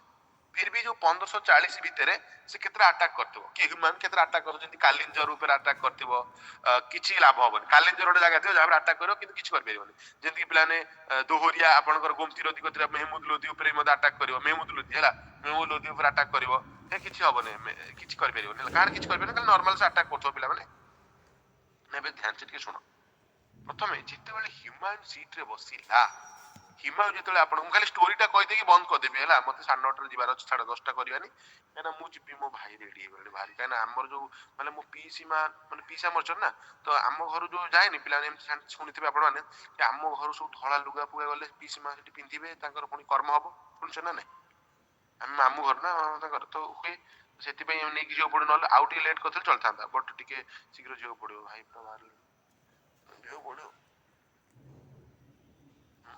ହଉ ଠିକ ଅଛି ମୁଁ ଖାଲି ଷ୍ଟୋରିଟା କହିଦଉଛି ମୁଁ ପୁଣି ଆସିକି ରାତିରେ ପୁଣି ଏଠୁ ଚଲେଇବି ହେଲା ଟେନସନ ନିଅନି ମୁଁ ସାରିବି ମାନେ କହିଛି ମାନେ କହିଛି ଆଜି 15 ତାରିଖ ନହବ ଯଦି ଆଉ କିଛି ହାଲକା ଫୁଲା ରହିଯିବ ମୁଁ କାଲି ସକାଳୁ ସକାଳୁ ସାରିଦେବି ବଟ୍ ଚେଷ୍ଟା କରିବି ଆଜି ଶୀଘ୍ର ଆସିକି ପୁରା 3 ଘଣ୍ଟା 4 ଘଣ୍ଟା ଯାହା ଲାଗୁ ସରିବା ପାଇଁ ଆପଣ ରହିଲେ ହେଲା ତ ତମେ ତ ଖାଲି ଛାନିଆ ହଉଛ ଦେଖୁନ ପ୍ରଥମରୁ 22-23 ପିଲା ଥିଲେ ନା 16 ପିଲା କଣ କରିବ ଏହା ଦୁଃଖ ପରିତାପର ବିଷୟ ନୁହଁ ଆଉ କେମିତି ତମକୁ ପଢେଇବି ପୁଅ ମୁଁ ବି ନିଜେ ବି ଜାଣିପାରୁନି କେମିତି କଣ କରିବି ମଜେଇକି ଗପ କହି ପଢେଇ ଲିଙ୍କ କରିକି ନା ଏବେ ଟିକେ ଶୁଣ प्रथमे ह्यूमन बसीगला सीट रे 1931 रे सॉरी 1531 रे प्रताप रुद्र देव हैला ताको अटैक करिवो कालिंजर रो खाली सुनि था कोटिकार कोटिकार किंतु ह्यूमन निजे फेल अब पारिबन ता गला हो फुल चुपकिन पळे आसो पुनी 1531 रो 32 भितरे पिला माने दोहरिया को ऊपर अटैक करिवो दोहरिया की गोटे जागा गोटे गोमती रिवर उत्तर प्रदेश रे जो कि मेहमूद लोदी को सेते सेटा भी बिहार बेंगल अंडर भी आस्तला हला मेहमूद लोदी को ऊपर अटैक करिवो ह्यूमन प्लान हरै दो मेहमूद लोदी को हरै दो ठीक अछि भलो कथा तापर बेले 1532 रे ह्यूमन प्लान चुनरगढ़ ऊपर अटैक करो चुनरगढ़ कोठी गुजरात रे चुनरगढ़ हला चुनरगढ़ ऊपर अटैक करबो सेठी की अछि गुजरात रे की अछि बहादुर शाह अछि अच्छा नहीं नहीं हां चुनरगढ़ ऊपर अटैक करबो ना ना ना ना भूल कहली सॉरी चुनरगढ़ एपट ना बिहार रे सॉरी चुनरगढ़ बिहार अछि हला शेर खान को विरुद्ध रे चुनरगढ़ को अटैक कर चुनरगढ़ आपन को दुर्गड़ा वाले हला কিন্তু চুনরগড় দুর্গ এতে অভেদ্য থিব 6 মাস আটাক করিব হুমায়ুন শের খান কিচ্ছি করি পারিব শের খান কিচ্ছি করি পারিব বিহারে যাই গেলা এনে তিন জন শত্রু মানে প্রথম মেহমুদ লোদি को ऊपर अटैक कला जो आपण गोमती निर्भर गतिरे किछि करि पाइलन तापर बिहार को जाई पिलाने आपनकर जो शेर खान रो जो चुनरगढ़ अछि प्रथमे अटैक करिवो 6 मास अटैक करिवो किछि करि पारिबो फेरि आछो पुणी ह्यूमन 1536 रे बहादुर शाह संगे पिला माने जीव सेठी ताको अटैक करिया पई बहादुर शाह को अटैक करी हरै देबो तार मांडुआ जो चंपारण फोर्ट को नै जो चंपारण फोर्ट हला चंपारण फोर्ट को नै जो चंपानर फोर्ट हला नै जो तापर पुणी आसीबो ताको पुणी की कह दो आ तमे तो चुनरगढ़ फोर्ट ऊपर अटैक करथिलो से शेर खान पर किछ तो करि पाइलोनी आ से जाउना अटैक करना ताको हां आ चलो चलो पुणी 38 रे जीवो पुणी एथर चुनरगढ़ को जाई प्लान कोन करबो चुनरगढ़ को पूरा अटैक करबो आ प्लान आपनकर कोन चुनरगढ़ को पूरा डिस्ट्रॉय कर दो पूरा भांगी उडे दबो एवं शेर खान कोन लुचि की क्वाडे पळेबो लुचि की दौडी पळेबो बेंगल नो गौड़ बिरोड जगह सेठी पळेबो आ ये शेर खान जदी दौडी पळेबो लुचि की ये हुमायूं ता पछ गोटे जीव गौड़ हला गौड़ जाके गोटे जीव को छाड़ी बिन तते गोटे धरिबे हला जीव हला से गौड़ जाई पहुंचबो गौड़ जाई सब लोक हानियो सब तथापि पिलाने किछि कर परिबो से खान हला ता ना गौड़र ना बदल दे जन्नत बाद दे दो हला खाली सुनु थाम टिके एगेन मु रिपीट कले एटी कंफ्यूज हो मा उतर कहूची तीनटा कथा प्रथमे सीए मेहमूद लोदी रो गोरा बा हम कहबे गोमती नदी गतिरे बेंगल जे अटैक कला किछि करि पाइलानी एटी नीचे पराजित होई फेरि आइला द्वितीय रे पिला माने तापर ता देखिबो मोर तीन जन राइवल रो आखि राइवल रहला ना शेर खान रहिछि पिला माने बिहार रे शेर खान पाखु जिवो चुनरगढ़ ऊपर अटैक करिवो 6 मास अटैक करिवो किछि करि परिवो तापर फेरि आसीबो पुणी आउ के शत्रु रहले ना गुजरात रे थिबा पिला माने आपण बहादुर शाह ता पाखु जिवो ताकू पिला माने हरै कि दीटा तार दुर्ग नै आसीबो ता अंडर को पुणी आसीबो ता कहि दितो आ तमे तो समस्त को हरेलो से शेर खान ता 6 मास हरे जाइतिलो तार किछि कर पानलो एबे सेठी पुणी जाओ तो पुणी 1938 रे 1538 रे जिवो एई थरको चुनरगढ़ जो दुर्ग को ध्वंस करिवो एवं शेर खान डरी की दौड़ी पळो बेंगल रो गौड़ को ई भी ता पछ गोटे की जिवो गौड़ रे जाई मध्य तार सैन्य मान मारिवो कि तार किछि कर परिबो मारिया सहित सेठी कर ना जनता बाद दो बुझि पाइले तीनटा को स्टोरी कथा कहली क्लियर बुझि पाइले समस्त कोठी गला मु लेखि देबी बट आपण बुझिया दरकार ନା ତାପରେ କଣ ହବ ପିଲାମାନେ? ତାପରେ କଣ ପିଲାମାନେ ଆପଣଙ୍କର ହବ ଏଇଠି ଦେଖ, ଯେମିତି କହନ୍ତିନି ସବୁବେଳେ ମାରୁଛୁ ଦିନେ ତ ବେଳ ଆସିବ, ଯେମିତି ବୋଉର ସବୁଦିନକୁ ସରି ଶାଶୁର ସବୁଦିନକୁ ବୋଉର ଦିନେ। ତୁ ସେର ଖାନକୁ ଗୋଡେଇ ଗୋଡେଇ ଯାଇଛୁ, ତା ଚୁନର ଘର ଉପରେ ଆଟାକ କଲୁ, ତା ଚୁନର ଘରକୁ ଧ୍ୱଂସ କଲୁ, ତାକୁ ଗୋଡେଇ ଗୋଡେଇ ସେ ଲୁଚିକି ପଳେଇଲା ବେଙ୍ଗଲର ଗୌଡକୁ, ତୁ ବି ସେଇ ଗୌଡକୁ ଯାଇ ତାକୁ ମାରିବା ପାଇଁ ଚେଷ୍ଟା କରୁଛୁ। ତ ଫାଇନାଲି ମୁହାଁମୁହିଁ ହେବେ କିଏ? ସେର ଖାନର ହୁମାୟୁନ ମୁହାଁମୁହିଁ ହେବେ କେବେ? 1539 ରେ, ଯାହା କୁହନ୍ତି ବେଟେଲ ଅଫ ଚୌସା, ଶୁଣିଥିବେ ଚୌସା ନା? ଚୌସାରେ ଏଇଥର ସେର ଖାନ କଣ କରିବ? ବେଳାକୁ ସେର ଖାନ ଜିତିଯିବ। ସେର ଖାନ ଯେତେବେଳେ ଜିତିଯିବ ହେଲା ହ୍ୟୁମାନ ହାରିଯିବ। ସେର ଖାନ କହିବ କଣ ହେଲା, ମତେ ଗୋଡଉଥିଲୁ ତତେ ଗୋଡଉଛିର, ଗୋଡେଇବ ପକେଇକି ଆଉ ହ୍ୟୁମାନ ଗୋଡେଇବ ହାଣିବାକୁ ଆଉ ହ୍ୟୁମାନ ଦୌଡି ଦୌଡି ଦୌଡି ଦୌଡି ଯାଇକି ଯେମିତି ଫିଲ୍ମରେ ଦେଖେ ଦୌଡି ଦୌଡି ଯିବ, ଆଉ ବାଟ ନଥିବ ତଳେ ସମୁଦ୍ରରେ ନଈଥିବ, ଲାଷ୍ଟ ବାଧ୍ୟ ହେଇ ନଈକୁ ଡେଇଁ ପଡିବ ହିରୋ ମାନେ। ଏ କରେ ନା ନାଇଁ? ଶୁଣିଛ ନା? ଆରେ ଗପ ତ ଫିଲ୍ମରେ ଏମିତି ହୁଏ ନା ନାଇଁ? ହୁଏନି? ବୋଲ ହିରୋ ଦୌଡି ଦୌଡି ଯିବ, ଭିଲିଆନ ପଛରେ ଗୋଡେଇଥିବ, ତାହେଲେ ପଛରେ ଆଉ ପୁରା ପୁରା ଏଣ୍ଡ ହେଇଯିବ, ଏକ୍ସଟ୍ରିମ ଏଣ୍ଡ ହେଇଯିବ। ତାପରେ ଦେଖ ପାଣି ପୁରା ବହୁତ ଖାଲ ପାଣି, ଆଉ ତଳେ ବାଧ୍ୟ ହେଇକି କିଛି ସମୟ ଭାବିବ, ତାକୁ ଡେଇଁ ପଡିବ, ଧୁମକି ନେଇ ପାଣିରେ ପଡିବ ହେଲା। ତ ସେମିତି ପିଲାମାନେ ଇଏ ବି ହ୍ୟୁମାନ ବି ସେଇଆ କଲା, ଯେତେବେଳେ ନଈକୁ ଡେଇଁ ପଇଲା। ନଈକୁ ଡେଇଁ ପଇଲା ପିଲାମାନେ ଯେତେବେଳେ ତାକୁ ପିଲାମାନେ ବଞ୍ଚେଇଲା, ଗୋଟେ ମାଛ ଧରୁଥିଲା ଗୋଟେ ଯେ ତା ନା ନିଜାମ ଥିଲା। ଶୁଣନ୍ତୁ, ମାଛ ଧରୁଥିଲା ଗୋଟେ ନିଜାମ ଜଣେ ଥିଲା କହିକି ତାକୁ ବଞ୍ଚେଇଲା। କହିଲେ କଣ ଭାଇ ତମେ କିଏ, କୁଆଡୁ ଆସିଛ? ମୁଁ ହଉଛି ହ୍ୟୁମାନ, ଆଉ ମତେ ଏମିତି ସେର ଖାଁ ଭାଇ ଚୌସାରେ ହରେଇଲା, ହାଣିବାକୁ ଗୋଡେଇଥିଲା, ମୁଁ ମୋ ଜୀବନ ନେଇକି ଆଇଛି, ତ ମତେ କଣ ନା ମତେ କୋଉଠି ଲୁଚେଇ ଦେ ହେଲା। ନା କାହିଁକି? ନା ତୁ ମତେ ଲୁଚେଇ ଦେ, ତୁ ଗୋଡ ତଳ ପଡୁଛି ଭାଇ, ତମେ ମାରିଦବ ନହେଲେ ମତେ ସିଏ ହେଲା। ନା ତୁ ମତେ ଲୁଚେଇ ଦେ, ସିଏ ଭାବିବ ମୁଁ ମରିଯାଇଛି ହେଲା। ସେଠୁ ସିଏ ନିଜାମ କଣ କରିବ, ହଉ ଠିକ ଅଛି, ତାଙ୍କୁ ନେଇକି କହିବ ମୁଁ ହଉଛି ବାଦଶାହ, ତ ମତେ ଲୁଚେଇ ଦେ, ଲୁଚେଇ ଦବ। ତାକୁ ସୁସୁଜା କଥା ଗୋଡ ଫୋଡ ହାତ ଫାତ ମୁହଁ ଫୁହଁ ଛେଲି ଛେଲି ଯାଇଥିବ। ତାପରେ ତାର ପୁରା କଣ କହିଲୁ, ପୁରା ମାନେ କାହିଁକି ହଁ ବାହାରିବା ଆଉ ଟିକେ 5 ମିନିଟ। ତ ତା ଗୋଡ ତାକୁ ପୁରା ସେବା କରିବ, ସେବା କରି ବଞ୍ଚେଇ ଦବ। ପରବର୍ତ୍ତୀ ସମୟରେ ନା ଯଦି ପୁଣି ଏଗେନ ହ୍ୟୁମାନ ସେ ନିଜାମକୁ ପିଲାମାନେ ୱାନ୍ ଡେ ବାଦଶାହ ପଚାରେ ପରୀକ୍ଷାରେ କି ହ୍ୟୁମାନ କାହାକୁ ୱାନ୍ ଡେ ବାଦଶାହ ବା ଗୋଟିଏ ଦିନ ପାଇଁ ବାଦଶାହ କରନ୍ତି? ସେ ନିଜାମ, କାହିଁକି ନା ସେ ବଞ୍ଚେଇଥିଲେ ତାଙ୍କ ଜୀବନ। ବୁଝିପାରୁଛନ୍ତି? ଏଇ କୋଶ୍ଚିନ୍ ପରୀକ୍ଷାରେ ପଚରା ହେଇଛି କି ୱାନ୍ ଡେ ବାଦଶାହ ହ୍ୟୁମାନ କାହାକୁ କରୁଥିଲେ? ନିଜାମକୁ କରୁଥିଲେ, ଯିଏ କି ଗୋଟେ ମାଛୁଆରା ଥିଲେ, ମତ୍ସ୍ୟଜୀବୀ ଥିଲେ, ଯିଏ କି ତାଙ୍କ ଜୀବନ ବଞ୍ଚେଇଥିଲେ ସମୁଦ୍ର ନଈରୁ ଆଣିକି କୋଳେଇ। ବୁଝିପାରୁଛନ୍ତି? ଆଉ ତାଙ୍କ ନାଁରେ ମଧ୍ୟ ଲେଦର କଏନ, ଖୁସି ହେଇକି ଲେଦର କଏନ, ସମ୍ମାନର କଏନ ଜାରି କରିବେ ନିଜାମ ନାଁରେ କି ତୁମ ଜୀବନ ବଞ୍ଚେଇ, ତୁମ ବନ୍ଧୁ, ତୁମ ସାଙ୍ଗ, ସବୁ କିଛି ହେଲା। ବୁଝିପାଇଲେ? ତାପରେ କଣ ହବ ପିଲାମାନେ କହିଲେ?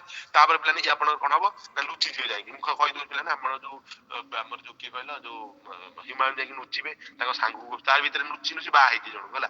ବାହା ହେଇକି ପିଲାମାନେ ତା ସାଙ୍ଗକୁ ଫୋନ କରିକି, ସାଙ୍ଗ ମୁଁ ଗୋଟେ ଝିଅ ବାହା ହେଇଯାଇଛି ରେ ଭାଇ, ରହିବାକୁ ଜାଗା ନାହିଁ ଭାଇ, ସେ ଖାଁ ମତେ ଗୋଡଉଛି ମାରିବା ପାଇଁ, ତୁ ମତେ ସାହାଯ୍ୟ କର, କୋଉଠି ବଞ୍ଚିବି? ସେ ପିଲାମାନେ କହିବେ ହଉ ଠିକ ଅଛି, ତୁ ଆ ମୋ ପାଖରେ ରହିବୁ। ସେ ତାକୁ ଡାକି ନେଇ ପିଲାମାନେ ଆପଣ ରଖିବ କୋଉଠି? ଅମରକୋଟ, ରାଜସ୍ଥାନ ଅମରକୋଟ, ଭିରସାଲ ଗୋଟେ ଜାଗା ଅଛି, ସେଇଠି ଭିରସାଲ ପ୍ୟାଲେସ ଦେଇ ତାକୁ ରଖିବ। ସେଇଠି ପିଲାମାନେ ଆପଣ ମାନଙ୍କର କଣ ହବ, ସେଇଠି ହ୍ୟୁମାନ ମଧ୍ୟ ଆକବରକୁ ଜନ୍ମ ଦେବେ। ବୁଝିପାରୁଛ ନା ନାଇଁ? ତ ସେଇଠି ପିଲାମାନେ ଆପଣ ମାନଙ୍କର ଆକବର ହିଁ ଜନ୍ମ ହବ। ତାପରେ ସେଇଠୁ ପିଲାମାନେ ଶକ୍ତି ଗୋଟେଇବ, ସେଇଠୁ ଶକ୍ତି ଗୋଟେଇ କହିବ କଣ ହବା, ମୁଁ ଗୋଟେ ଆଟାକ କରିବି। କାହାକୁ ଆଟାକ କରିବି? ଡାଇରେକ୍ଟ ସେର ଖାନ ଆଟାକ କରିବି, ଗୋଟେ ଟ୍ରେଲର ଗୋଟେ ଟ୍ରାଏଲ ନେବି। କାହାକୁ? ନା ତା ଭାଇ ଯୋଉ ଆପଣଙ୍କର କମରନ, ଯୋଉ ଯାହାକୁ ମିଳିଥିଲା କାନ୍ଦାହାର ଆଣ୍ଡ କାବୁଲ, ତାକୁ ଆଟାକ କରି ତା ଏରିଆ ନବ। ତାପରେ ଧୀରେ ଧୀରେ ପୁଣି ଆଟାକ କରି ଫାଇନାଲି ଆସିକି ତାର ଭିତରେ ପିଲା ଏପଟେ ସୁ ଡାଇନେଷ୍ଟି ଷ୍ଟାର୍ଟ କରିଦେଇଥିବ 15 ବର୍ଷ। ଆଟାକ କରି ପୁଣି ରିଟର୍ନ କରିବ। ଆମେ ସୁ ଡାଇନେଷ୍ଟି ବିଷୟରେ ପଢିବା। ତ ଏତିକି ଥାଉ, ମୋ ଭାଇ ବାହାରିଲେଣି, ମୁଁ ଗାଧେଇ ପାଧେଇ ବାହାରିବି, ରେଡି ଅଛି? କ୍ଲିୟର? ଏ ପୁରା ଷ୍ଟୋରି ଆପଣ ଆଉ ଥରେ କହିବି, ଡୋଣ୍ଟ ୱରି ଫର ଦ୍ୟାଟ। କିଛି ଅସୁବିଧା ନାହିଁ। ସନ୍ଧ୍ୟାବେଳକୁ 7ଟା ବେଳକୁ 7ଟା 10ଟା ଆଜି ପୁଣି କରିବା। ଓକେ, ସମସ୍ତେ ରେଡି? ଟିକେ କହିଦିଅ। କ୍ଲିୟର? 2 ଘଣ୍ଟା। ହଁ, ଧନ୍ୟବାଦ ସମସ୍ତଙ୍କୁ, ଆପଣମାନଙ୍କୁ। ଯାଆନ୍ତୁ ଏବେ ଆପଣମାନଙ୍କ କାମ କରନ୍ତୁ, ଆମେ ପୁଣି ସନ୍ଧ୍ୟାରେ ଦେଖା